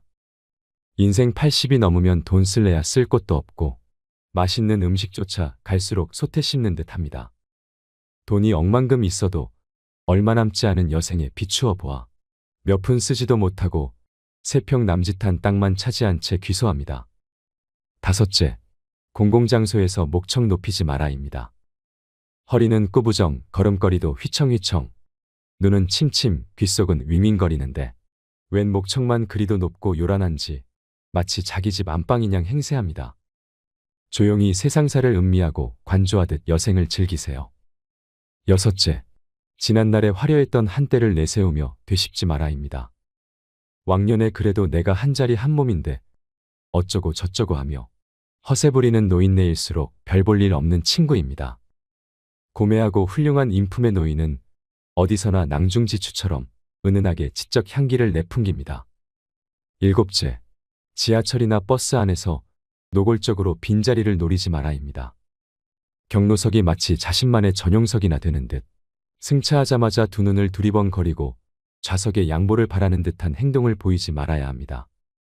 이미 앉아있는 사람도 나름대로 다 사정이 있고 이유가 있을 터입니다. 여덟째, 대중이 있는 장소에서는 일행 중 다른 사람을 부를 때 의식적으로 고위직 직함이나 교수 박사 등의 호칭을 외치듯 부르지 마라입니다. 높은 직함을 부르는 것이 자기와 동일시하고자 하려는 심리적 언행일지라도 듣는 다른 사람에게는 거부감과 불쾌감을 자아냅니다. 아홉 번째, 자식에게 가진 재산을 몽땅 털어 넘기지 마라입니다. 재산을 자식한테 전부 넘겨주고 얹혀 살며 눈칫밥이나 얻어먹고 쥐꼬리만한 용돈이나 타쓰는 처량한 신세는 상상만 해도 끔찍스럽습니다. 10번째, 맡고 있는 공식적, 비공식적 직위를 모두 내려놓아라입니다. 자기 소유의 기업체가 되었건 공공단체 명예직 감투가 되었건 80세가 훨씬 넘은 노인네 입장에서는 다 부질없는 거추장스러운 자리입니다. 얄팍한 자리에 연민을 두고 붙들고 있는 것은 노추고 노탐입니다. 구구절절 옳은 이 말을 그리 쉽게 실천하지 못하는 주책 없는 사람들이 많습니다. 새삼, 올라갈 때 보지 못한 그 꽃, 내려갈 때 보았네라는 짧은 시문에 담긴 깊은 뜻을 헤아리게 됩니다.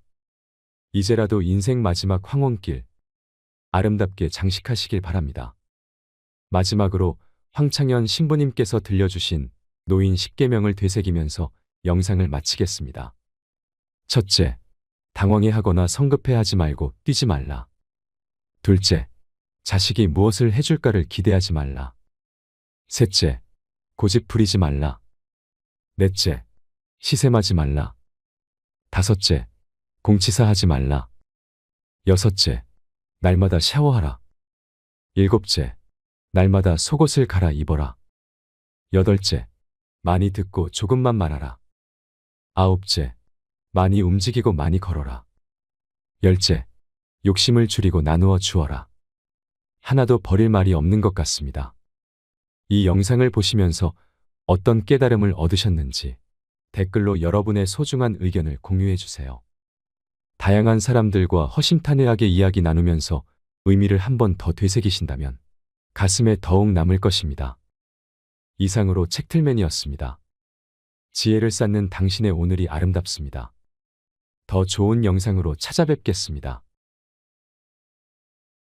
제가 이제까지 사목 경험에 의하면은 출세한 자식일수록 부모를 더 안 모십니다. 아들 자식 출세시키면은 내가 호황할 것 같죠? 아들 자식 잘 키우면 잘 키울수록 여우 같은 년이 나타나서 낚아채 간다는 거예요.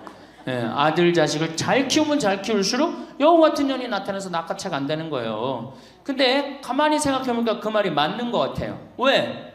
아니 의사하고 판검사면은 이쁘고 귀하게 자란 집 딸이 낚아채 갈 거 아니야. 그래서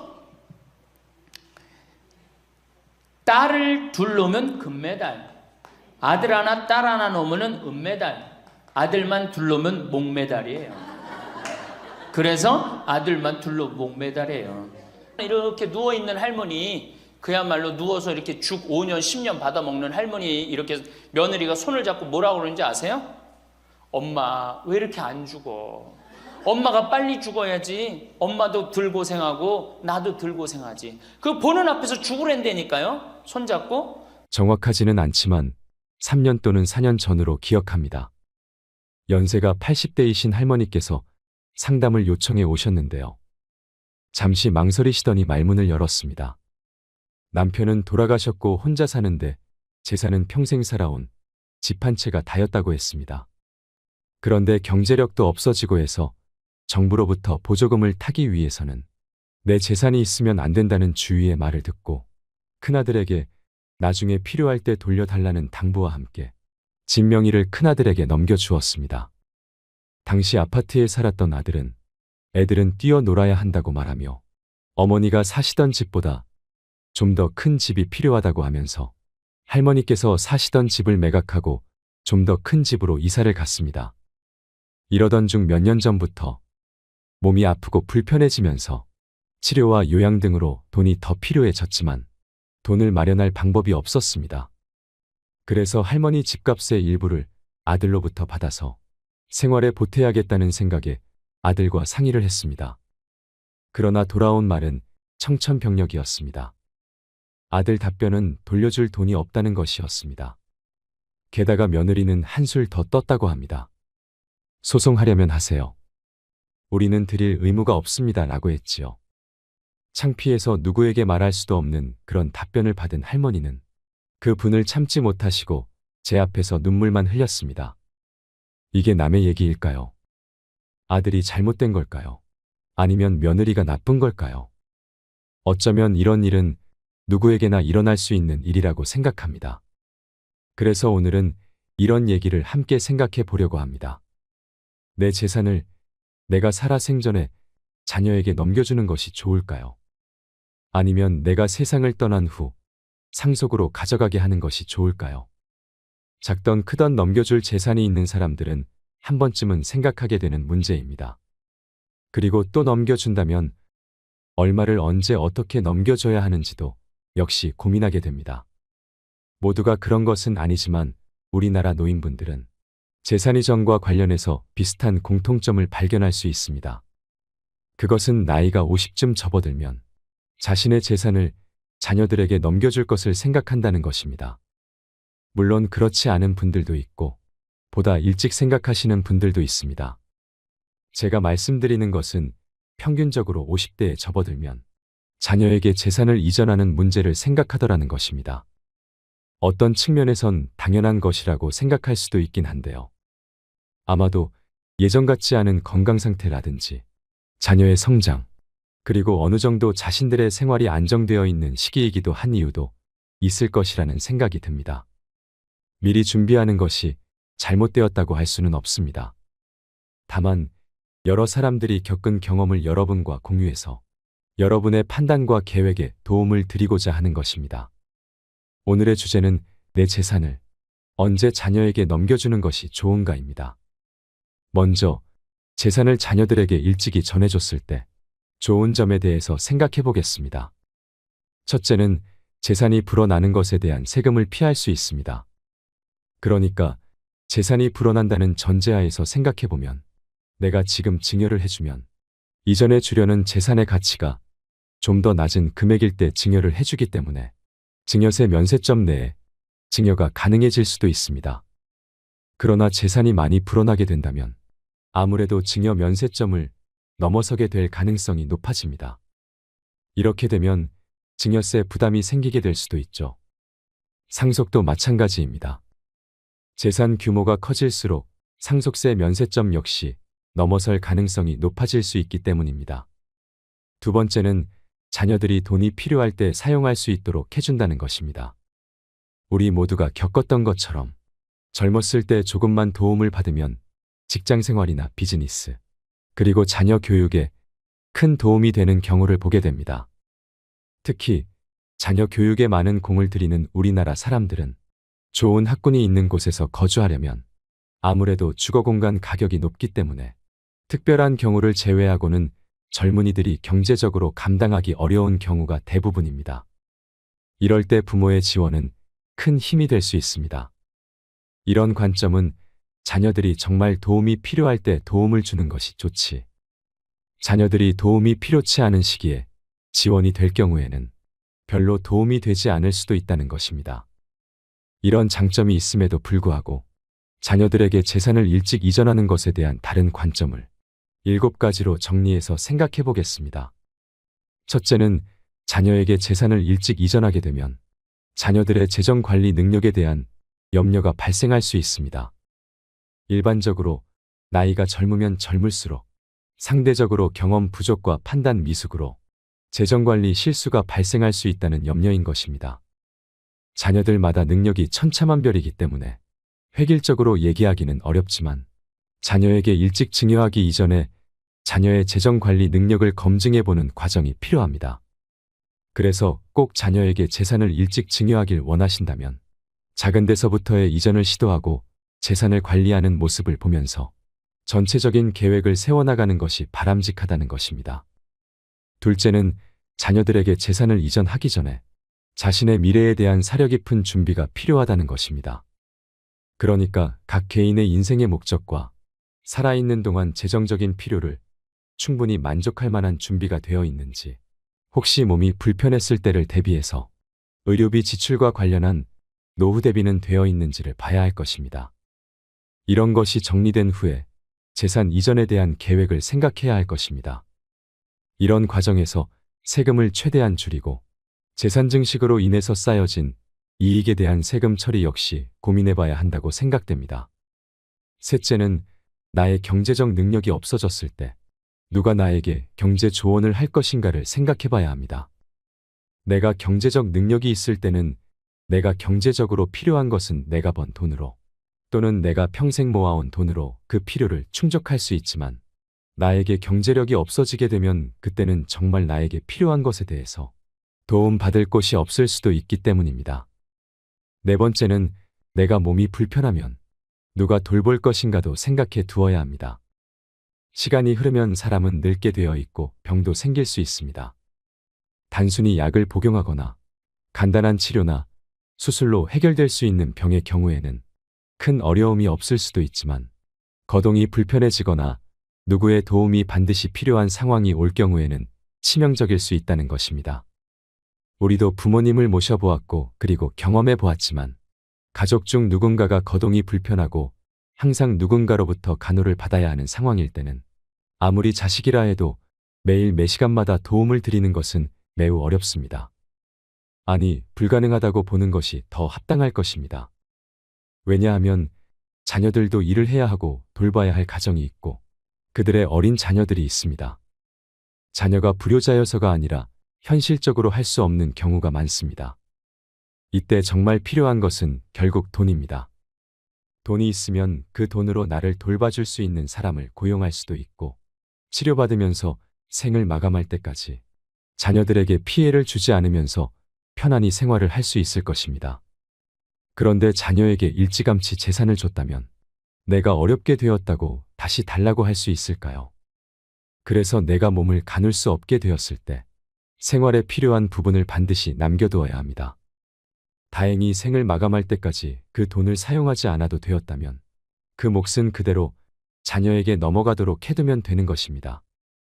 내 스스로 이런 상황을 극복할 수 있는 재정적 준비가 되어 있다면 이는 나 자신은 물론 자녀들에게도 큰 도움이 되는 것이라고 생각됩니다. 다섯 번째는 자녀는 품 안의 자녀일 때 자녀일 수 있다는 것입니다. 자녀를 못 믿고 자녀와 사이가 좋지 않은 가족도 있긴 합니다만 대부분의 사람들은 내 아이들을 믿고 살아갑니다. 그렇기 때문에 내가 가지고 있는 재산을 내가 쓰는 것보다는 어떻게든 아껴서 자녀들에게 넘겨주려고 하시는 분들이 많습니다. 맞습니다. 내가 평생 아껴서 모은 재산, 내가 눈에 넣어도 아프지 않을 아들, 딸들에게 넘겨주는 것을 누가 뭐라 하겠습니까? 내가 쓰는 것보다 아들, 딸들에게 주는 것이 행복한데 말입니다.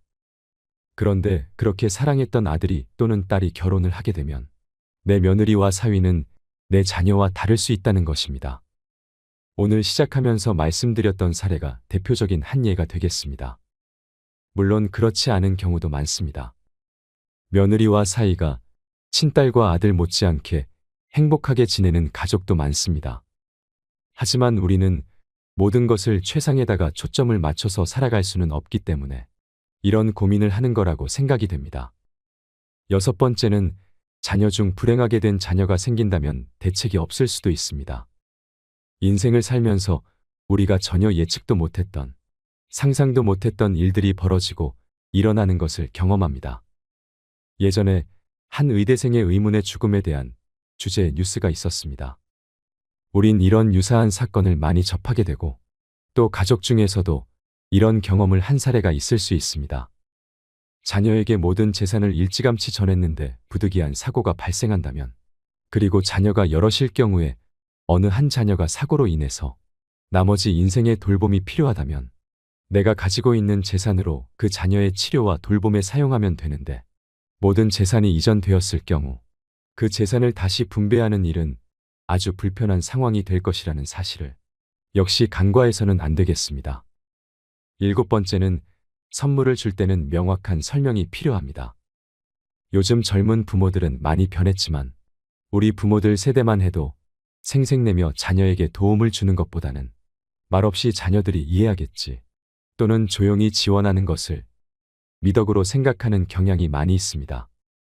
예를 들면 생일날 또는 크리스마스에 어떤 작지 않은 선물을 했다고 하면 이것은 크리스마스 선물이다 또는 생일 선물이다라고 명확히 얘기하고 이런 재정적 선물이 정기적으로 이루어지지 않을 수 있음을 명확히 하는 것이 좋습니다. 그리고 어떤 지원을 정기적으로 할 경우 재정 상황의 변화에 따라서 중단될 수도 있음을 역시 명확히 전달하는 것이 좋습니다. 부모에게 경제적인 지원을 받는 자녀는 이 지원이 계속될 수도 있다고 착각할 수도 있기 때문입니다. 우스갯소리이긴 하지만 길가의 거지에게 매일 1,000원씩 주다가 어느 날 주지 않으면 거지는 내 돈 달라고 한다는 얘기가 있습니다. 그만큼 지원하는 사람의 마음과 받는 사람의 마음은 아전인수격으로 자신이 편한 방법으로 또는 유리한 방법으로 이해하려고 하는 경향이 있음을 알아야 합니다. 오늘은 평생 모은 재산을 내 자녀에게 언제 이전하는 것이 좋을까에 대한 생각을 함께 해보았습니다. 자녀에게 재산을 이전하는 절대적인 좋은 시기를 찾는 것은 쉽지 않습니다. 어떨 때는 좀 더 일찍 재산을 이전해야 좋을 수도 있고, 어떨 때는 최대한 늦게 이전하는 것이 좋을 수도 있습니다. 또 부모가 유리한지, 자녀가 유리한지를 얘기하는 것도 아닙니다. 부모와 자녀 모두 행복할 수 있는 최선의 선택을 찾아보자는 것입니다. 각 가정마다 사정과 입장을 잘 고려해서 현명한 판단을 해야 할 것입니다. 오늘은 황창현 신부님의 강의를 통해 자식에게 재산을 줘야 하는지 안 줘야 하는지 생각해보는 시간을 가지고 싶습니다. 영상이 마음에 드신다면 구독과 좋아요 부탁드리겠습니다. 그리고 내 곁에 소중한 이들에게 이 영상을 공유해주세요. 황창현 신부님의 행복특강, 지금 바로 시작하겠습니다. 제가 노년의 생활에 대한 얘기를 좀 하도록 하겠습니다. 우리나라가 자식에 대한 관심은 세계에서 1등인데 노인에 대한 관심은 선진국 중에서는 꼴등인 것 같아요. 정말로. 우리가 3,000년 전에 평균 연령이 얼마였느냐 하면 3,000년 전에 평균 연령이 20세였어요. 20살. 3,000년 전에. 근데 1900년, 지금으로부터 100년 전에 평균 연령이 몇 세였냐면 47세였어요. 그러니까 3,000년 동안 27년 늘어난 거예요. 근데 1900년에서 지금 2008년, 불과 100년 만에 평균 연령이 80세야. 그러니까 100년 만에 몇 세가 늘어났느냐 하면은 33년이 늘어나는 거, 33년이. 그러니까 지금 우리 여기 할머니들, 보통 보면은, 제가 장례 미사에 보면은 대개 92살, 93살 이래요. 우리 여기 주방장 어머니도 얼마 전에 돌아가셨는데 96세 돌아갔어요. 96세. 그러니까 요즘 70쯤 이렇게 돌아가면은 뭐라 그러냐면 아유 빨리 죽었네 그래요. 70쯤 죽으면. 그렇죠? 70쯤 죽으면 빨리 죽었네 그래요. 그러니까 여기 대부분의 분들이, 여기 계신 분들 보면은 이 정말로 재수 없으면 100살까지 다 살 거예요. 여기 있는 분들은 100살까지. 예. 까메서 한번 호구조사를 한번 해봐야 되겠다. 나 지금 70 넘었다. 손 들어봐요. 70 넘었다. 70은 나이도 아니네 보니까. 80 넘었다 하면 손 들어. 80. 우리 할머니 80 넘었어요? 몇 살이세요? 81? 이 할머니 여기까지 온 근력 보니까 105살까지 살게 생겼네. 예. 아니 81인데 이렇게 정정한데, 근데 여러분들 천지가 그래요. 천지가. 우리가 2006년에 100살 넘은 사람이 몇 명이냐면 1960명이에요. 그러니까 거의 2,000명 됐어요. 2007년에 몇 명? 4,000명이에요. 4,000명. 더블로 늘어나요. 더블로. 일본은 100살 넘은 사람이 3만 명이 넘어요. 3만 명이. 그러니까 옛날에는 연령이 어떻게 돼 있었느냐 하면은 애들이 많았고 어른이 조금이었어요. 그래갖고 뭐 애들은 굉장히 많은데 나를 가면 갈수록 저거 갖고 동네에서 60살 넘은 사람은 1명 내지 2명이야. 동네에서. 그러니까 60 환갑 넘었다 그러면 이렇게 지나가다도 환갑 넘은 할머니가 지나가면 절로 고개를 숙였단 말이에요. 어디 옛날에 할아버지 할머니, 환갑 넘은 할아버지 할머니 지나가는데 담배를 펴요. 피다가도 얼른 끄지. 근데 지금은 이게 우리나라가 65세 이상이 500만 명이에요. 500만 명. 65세 이상이. 그러니까 도표를 그리면은 이래 60세가 훨씬 많아. 65세가. 미국은 3,300만 명. 65세 넘은 분들이. 또 이 일본은 2,000만 명. 그러니까 존경을 하려고 해도 누굴 존경해? 이 수없이 많이 돌아다니는데 옛날에 하나 둘이어야지 존경을 해야지. 지금은 천지가 할머니 할아버지들인데 누굴 존경해? 누굴 존경해? 그냥 길에 채이는 게 할머니 할아버지인데 존경할 수가 없는 거예요. 혹시 우리 늙은이들 왜 존경하지 않나 이렇게 섭섭해하는 할머니 할아버지들이 착각하는 거예요. 하나 둘이어야지 존경해지. 신부도 본당 신부가 하나니까 3,000명 교우들이 존경하는 거예요. 본당 신부가 100명이다. 우리 본당에 신부가 100명이다. 존경할 거 안 할 것 같아. 채이는 게 본 신부인데, 근데 신부님 만나기 하늘의 별 따기보다 어려우니까 존경을 하는 거예요. 옛날에 할머니 할아버지들이 존경받았던 이유가 동네에서 거의 없었기 때문에. 중간에 다 죽었어. 근데 요즘 안 죽고 다 같이 가는 거야. 다 같이. 65세 이상이 500만 명이에요. 500만 명. 참고로 북한은 65세 이상이 몇 명이냐? 북한의 평균 연령이 몇 세냐? 지금 30세예요. 북한은. 우리나라는 80세인데. 그러니까 우리나라 사람들이 북한보다 50년 더 사는 거, 평균 연령이. 그러니까 여러분들 지금 남한에서 사는 거 감사해 안 감사해요? 정말로 감사한 거예요. 우리가 지금 뭐 여러 가지 뭐 경제 불황이다 어쨌다 저쨌다 해도 6.25 끝날 때나 여러분들 해방될 때보다 지금 잘 먹고 잘 살아요, 못 살아요? 그때 비하면 너무너무 잘 먹고 잘 사는 거예요. 그런데도 우리가 불행하다고 생각한다면 하느님이 축복을 엄청나게 줬는데도 그 축복의 가치를 모르는 거죠. 근데 어쨌든 우리나라는 지금 프랑스는 120년 동안 고령화가 천천히 진행됐어요. 근데 우리나라는 20년 만에 초고령 사회로 들어섰어요. 왜냐하면 우리나라가 왜 초고령 사회로 들어서느냐 하면은 우리나라가 먹을 거리가 참 건강해요. 세계 5대 건강식품이 있는데 우리나라의 김치, 일본의 나또, 인도의 렌틸, 스페인의 올리브, 그리스의 요거트, 이게 세계 5대 건강식품이에요.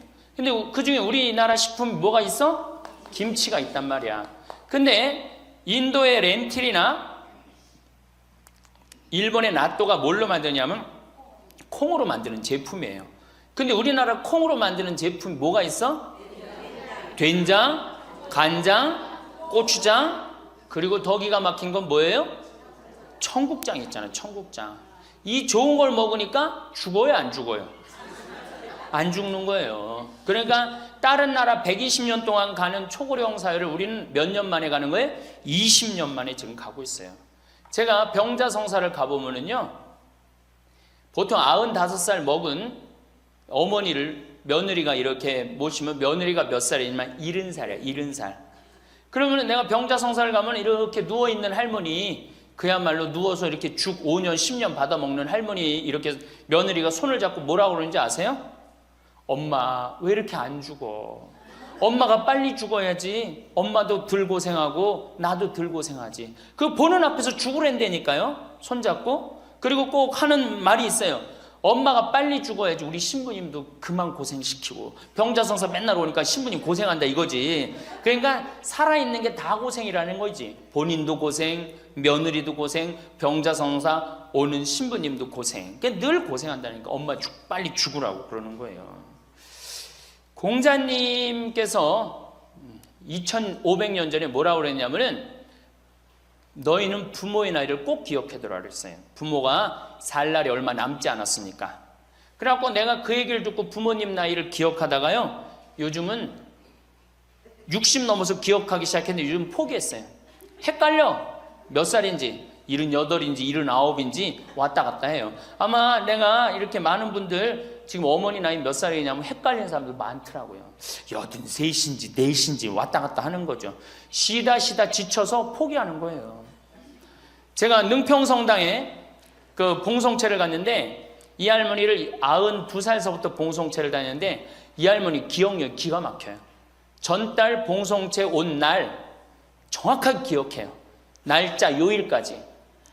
근데 이 할머니가 내가 할머니 몇 살이에요? 그러면은 89이래. 92인데도 89이래. 93때 가갖고 할머니 몇 살에 89이래. 95까지 제가 봉송체를 갔거든요. 그때도 물어보면 89이래. 왜 89이라고 그럴 것 같아요? 그렇게 기억력 좋은 할머니가. 미안한 거예요. 너무 오래 살으니까 누구한테 미안해? 자식들한테 미안한 거예요. 자식들한테. 그러니까 지금 이게 우리 현대의 가장 심각한 문제는 뭐예요? 이게 안 죽는 거, 안 죽는 거. 그럼 왜 안 죽느냐? 이게 의학이 발달해 갖고요. 죽을 만하면 살려 갖고 오고, 죽을 만하면 살려 갖고 오고, 그래서 죽고 싶어도 죽지도 못해요, 지금. 1920년에 페니실린이 개발이 됩니다. 세계대전이 끝나고 난 다음에 페니실린이 보편화돼요. 페니실린 나오기 전에는 조금만 상처만 나도 죽었어요. 아물지 않으면. 안에 골마도 다 죽었어요. 근데 페니실린 나오고 난 다음부터 어떻게? 상처 나도 안에 골마도 페니실린 한 방만 넣으면 다 낫는 거예요. 전염병이고 뭐고. 그러니까 이제 안 죽기 시작한 거예요. 또 MIT 공대 아이들이 20세기의 최고의 발명품을 뭘로 아느냐면 칫솔로 봐요. 칫솔. 20세기 최고의 발명품. 그러니까 칫솔 나오기 전에 옛날에 여기 할머니들, 동네 할머니들, 50대 할머니들 이빨이 몇 개나 남아 있었어요. 여기 하나, 여기 하나, 그러고 뻥 뚫렸잖아요. 그렇죠? 그래갖고 그냥 옛날에 합죽이 굉장히 많았죠. 이빨이 없으니까. 그리고 왜 옛날에는 이빨이 칫솔도 없었지만 왜 이빨이 이렇게 성하지 않았어요? 애를 7, 8, 10 놓으니 그거 애 놓으면서 힘쓰느냐고 잇몸 다 물러나고 이빨 빠지는 거예요. 근데 요즘 애도 안 놓지. 칫솔로 하지. 그러니까 이빨이 하나 둘이면은 50쯤 되면 이빨이 다 빠져요. 이빨이 하나 둘이면 어떻게 해요? 하나 둘이면 죽밖에 못 먹어요. 50살 넘어서 죽 먹기 시작하면은 아무리 죽 먹고 오래 살아도 10년 이상 못 버팁니다.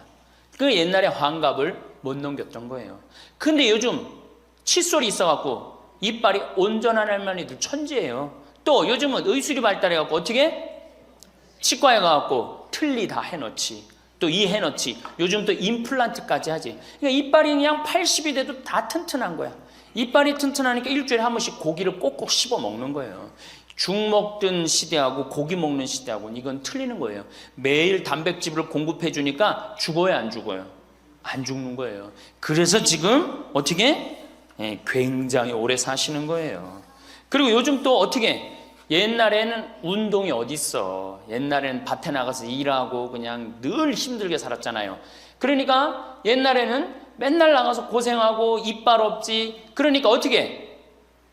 그러니까 빨리 죽는 거예요. 근데 요즘은 건강식품 먹지, 운동하지, 헬스하지, 수영하지. 이게요, 이래서 얼마나 오래 사는지 몰라. 저 뒤에 계신 분들, 지금 40대, 50대 되신 분들 손 들어보세요. 40대, 50대 되신 분들, 여러분들은 120살까지 살아. 120. 정말이에요. 여러분들은 120살까지 삽니다. 그러면 여러분들 지금 몇 년 남은 거야? 70년 남은 분들 많아요, 지금. 지금 자식이 문제가 아니라 누가 문제예요? 여러분들이 문제예요, 지금. 자식 걱정할 때가 아니에요, 지금. 70년이면 작은 시간이에요? 70년이면 엄청나게 긴 시간이에요. 이 70년 동안 뭐하고 살 거냐? 이거 진짜 고민해야 돼요. 이렇게 오래 살 줄 모르고 노년에 대한 준비 안 하신 분들이, 이 노년에 대한 준비를 하신 분들은 과연 몇이나 되고 노년을 준비 안 하신 분들은 얼마나 될까? 내가 보기엔 노년 제대로 준비한 사람들 10%도 안 돼요. 우리는 노년을 어떻게 준비하면 된다고 생각했어? 자식 하나 잘 키우면은 노년 준비 잘한다고 생각하고 있는 거예요. 근데 우리나라가 이 자식 교육의 맹목적이죠. 맹목적입니다. 이 세계에서 자식한테 이렇게 맹목적인 나라 없어요, 세계에서. 그러면은 우리 할머니들, 할아버지들이 왜 자식 교육을 맹목적으로 시켰느냐? 1900년도에 조선이 무너져 버려요. 그렇죠? 1900년도에 조선이 무너져 버려요. 그럼 조선 무너지기 전에 500년 동안 양반 상놈이 있었어. 그러니까 양반하고 상놈이 있었는데, 여기 계신 분들 뭐 다 지금 족보 있다고 그러죠? 나도 사실은 우리 집 족보 있다고 그러지만은 이게 얼마나 믿어야 될지 몰라. 왜냐하면은 조선시대 양반이 10%밖에 안 됐어요. 100명 중에 10명만 양반이었어요. 충청도가 10%, 경상도는 4%밖에 안 됐어요. 그러면 90%는 다 뭐야? 상민이야, 상민. 노예든 노비든 뭐 백정이든 전부 다 서름 받고 살았어요. 옛날에 노비가 얼마나 서름을 받고 살았느냐 하면은 말을 타고 지나가다가도 양반 집을 지나가면은 양반 이 담이 시작되는 곳에서 말에서 내려야 돼요. 말 타고 양반 못 지나가요. 그러면은 말 타고 말을 끌고 가다가 양반 담이 끝나는 데서 다시 타고 갔어요. 만약에 그냥 말 타고 지나가다가 걸리면은 멍석마리로 맞았어요. 그러니까 그냥 수백 년 동안 서러웠던 게 1900년대 순식간에 무너져 버렸어. 양반, 상놈, 계급이 무너져 버렸단 말이야. 이제 뭐만 하면 출세할 수 있어? 공부만 하면 출세할 수 있었던 거예요. 공부만. 그러니까 그냥 공부만 하면 판검사 되면 모든 게 이제 내 원한, 그동안 수백 년 동안 쌓였던 원한 한을 다 풀 수 있다. 그래갖고 이제 나는 못 먹어도 논 팔고 소 팔고 정말 나 먹고 싶은 거 쓰고 싶은 거 못하는 한 있어도 누구는 교육시켜? 자식은 교육시키겠다 이거. 자식은. 그러니까 그냥 있는 돈 없는 돈 팔아서 마련해 갖고 여러분들 어떻게 했어요? 자식 공부를 시킨 게 바로 여러분들 세대예요. 여러분들이 정말로 내가 이렇게 오래 살 줄 모르고 자식 하나 출세시켜 갖고 그동안 수백 년 동안 서름을 다 날려버리겠다. 그래 갖고 우리나라가 교육률이 세계에서 최고로 높았던 거예요.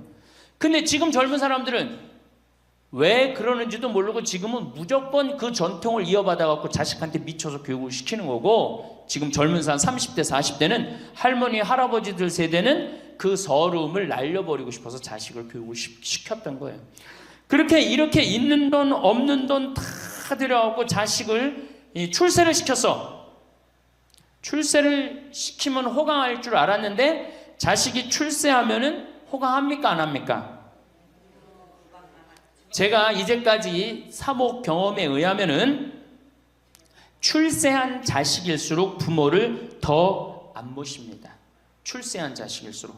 부모가 서울대학 뭐 연고대 정말 대학 졸업시켜갖고 내가 출세를 했어요. 그래갖고 집에 비대가 있어. 비대. 화장실에 가면 물 나오는 거 있죠? 비대도 있고 이태리 대리석도 있고. 집은 삐까번쩍하게 기가 막히게 했는데 늙은 우리 무식한 엄마는, 무식한 아버지는 그 집에 어울려요 안 어울려요? 그 집에 안 어울리는 거예요. 그러니까 안 어울리고 빨리 죽으면 차라리 다행인데 이게 안 어울리면서 죽지도 않고 그냥 그 집에서 귀신같이 왔다 갔다 한단 말이에요. 그러니까 자꾸 눈에 밟히는 거예요. 내가 평택에 있을 때 비닐하우스에서 사는 집이에요. 근데 이 집에 할머니 한 분이 사는데 파출부가 와서 밥을 해주는 거예요. 파출부가 밥 해주고 빨래 해주고 할머니 뒷바라지를 다 해주는 거예요. 그리고 집에 갈 때는 바깥에서 문을 잠고 가는 거예요. 신기한 거예요. 어떻게 저런 일이 벌어지느냐. 또 봉송체도, 성당 다녀고 봉송체도 하고. 알고 봤더니 아들이 서울에서 100억대 재산가야. 집은 정말 으리으리한 집이야. 근데 그 무식한 할머니가 그 집에 어울려요 안 어울려요? 안 어울리는 거야. 그러니까 이건 그래도 그 자식이 양심은 있어갖고 엄마는 내다버릴 수는 없고, 그러니까 서울에서 평택에다가 비닐하우스를 줘갖고 파출부 하나 있어. 거기다 갖다 놓고 그냥 내다버릴 수는 없고 어떻게 그냥 그렇게 모시는 거예요. 그랬더니 내가 어느 노인대학에 오신 분들한테 이 강의를 했더니 할머니 한 분이 그런 얘기를 안 버린 게 다행이다 그런 거예요. 그걸로 만족하는 거야. 안 버림을 당하는 것만 해도 다행이라고 그러는 거예요. 이게 기가 막힌 정말로 시대에 우리가 살고 있죠. 여기 우리 할머니 할아버지들 내 자식이, 특히 아들 자식, 내가 이 아들에 대한 아주 그 혐오감이 있는데, 아들 자식 출세시키면은 내가 호강할 것 같죠? 가만히 생각해봐요. 아들을 기가 막히게 잘 키워서 서울대학 나왔어. 의사가 됐어. 판검사가 됐어. 그러면은 어떤 할머니가 그래요. 아들 자식 잘 키우면 잘 키울수록 여우 같은 년이 나타나서 낚아채 간다는 거예요. 아들 자식을 잘 키우면 잘 키울수록 여우 같은 년이 나타나서 낚아채 간다는 거예요. 근데 가만히 생각해보니까 그 말이 맞는 것 같아요. 왜? 아니 의사하고 판검사면은 이쁘고 귀하게 자란 집 딸이 낚아채 갈 거 아니야. 다 그렇게 결혼하지 않아요? 그럼 그걸 어떻게 해? 그냥 자식 뺏기는 거예요. 그래서 딸을 둘 놓으면 금메달, 아들 하나 딸 하나 놓으면 은메달, 아들만 둘 놓으면 목메달이에요. 그래서 아들만 둘 놓으면 목메달이에요. 여기 얼마 전에 굉장히 재미난 통계가 나왔어요. 아들은 늙은 부모를 54% 구박한대요. 아들은 늙은 부모를, 며느리가 14% 구박한대요. 딸이 11% 구박한대요. 그러니까 아들 하나 딸 하나 있으면 늙어서 구박을 얼마나 받아? 55% 구박받는 거야. 그렇죠? 근데 아들만 둘이면 어떻게 되는 거야? 곱하기 2 하면 되는 거예요. 여기다가. 그럼 몇 퍼센트 구박받아? 108% 구박받는 거예요. 그러니까 아들 있다고 좋아하는 시대는 끝났다. 아들 있다고 좋아하는 시대는. 그리고 잘 키운 아들일수록 누가 나타나서 낚아채 간다?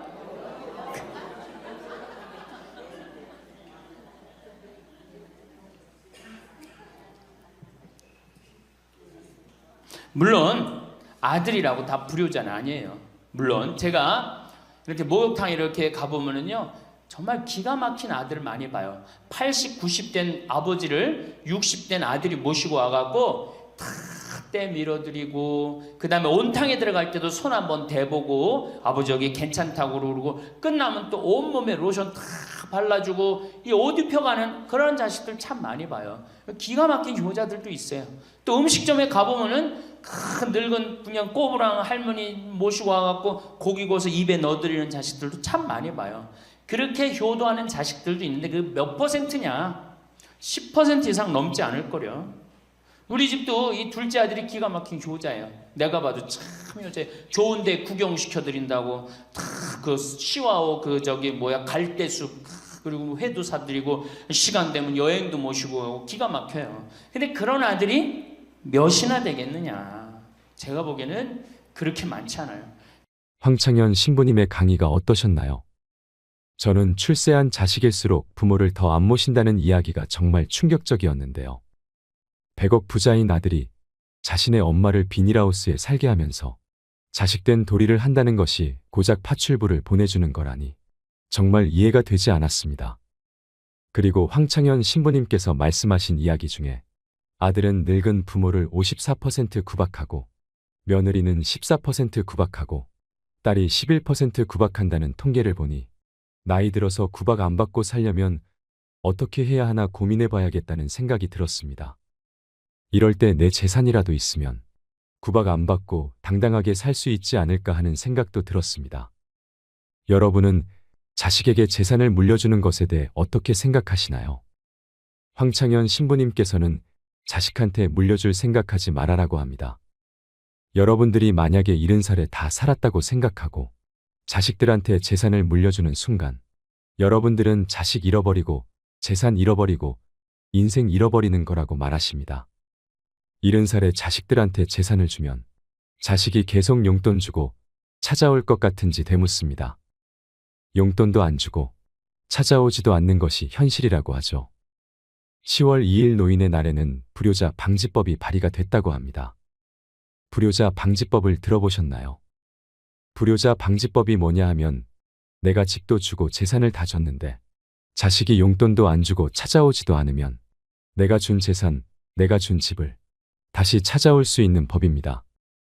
용돈도 안 주고 나를 책임지지도 않으니까 원래 내 재산이니까 내가 다시 갖고 올게 하는 것입니다. 그런데 70살이 넘어서 내가 자식에게 준 재산 찾아오겠다고 법원에 소송 걸 수 있는 할머니들은 별로 없습니다. 그냥 참고 사는 것입니다. 속은 새까맣게 타들어가는데 참고 사는 것입니다. 내가 자식을 어떻게 키워서 어떻게 성공시키고 어떻게 재산을 물려줬는데 나한테 이럴 수가 있느냐고 그렇게 땅을 치고 후회해도 소용없는 것입니다. 이 영상을 보시면서 어떤 깨달음을 얻으셨는지 댓글로 여러분의 소중한 의견을 공유해 주세요. 다양한 사람들과 허심탄회하게 이야기 나누면서 의미를 한 번 더 되새기신다면 가슴에 더욱 남을 것입니다. 이상으로 책틀맨이었습니다. 지혜를 쌓는 당신의 오늘이 아름답습니다. 더 좋은 영상으로 찾아뵙겠습니다.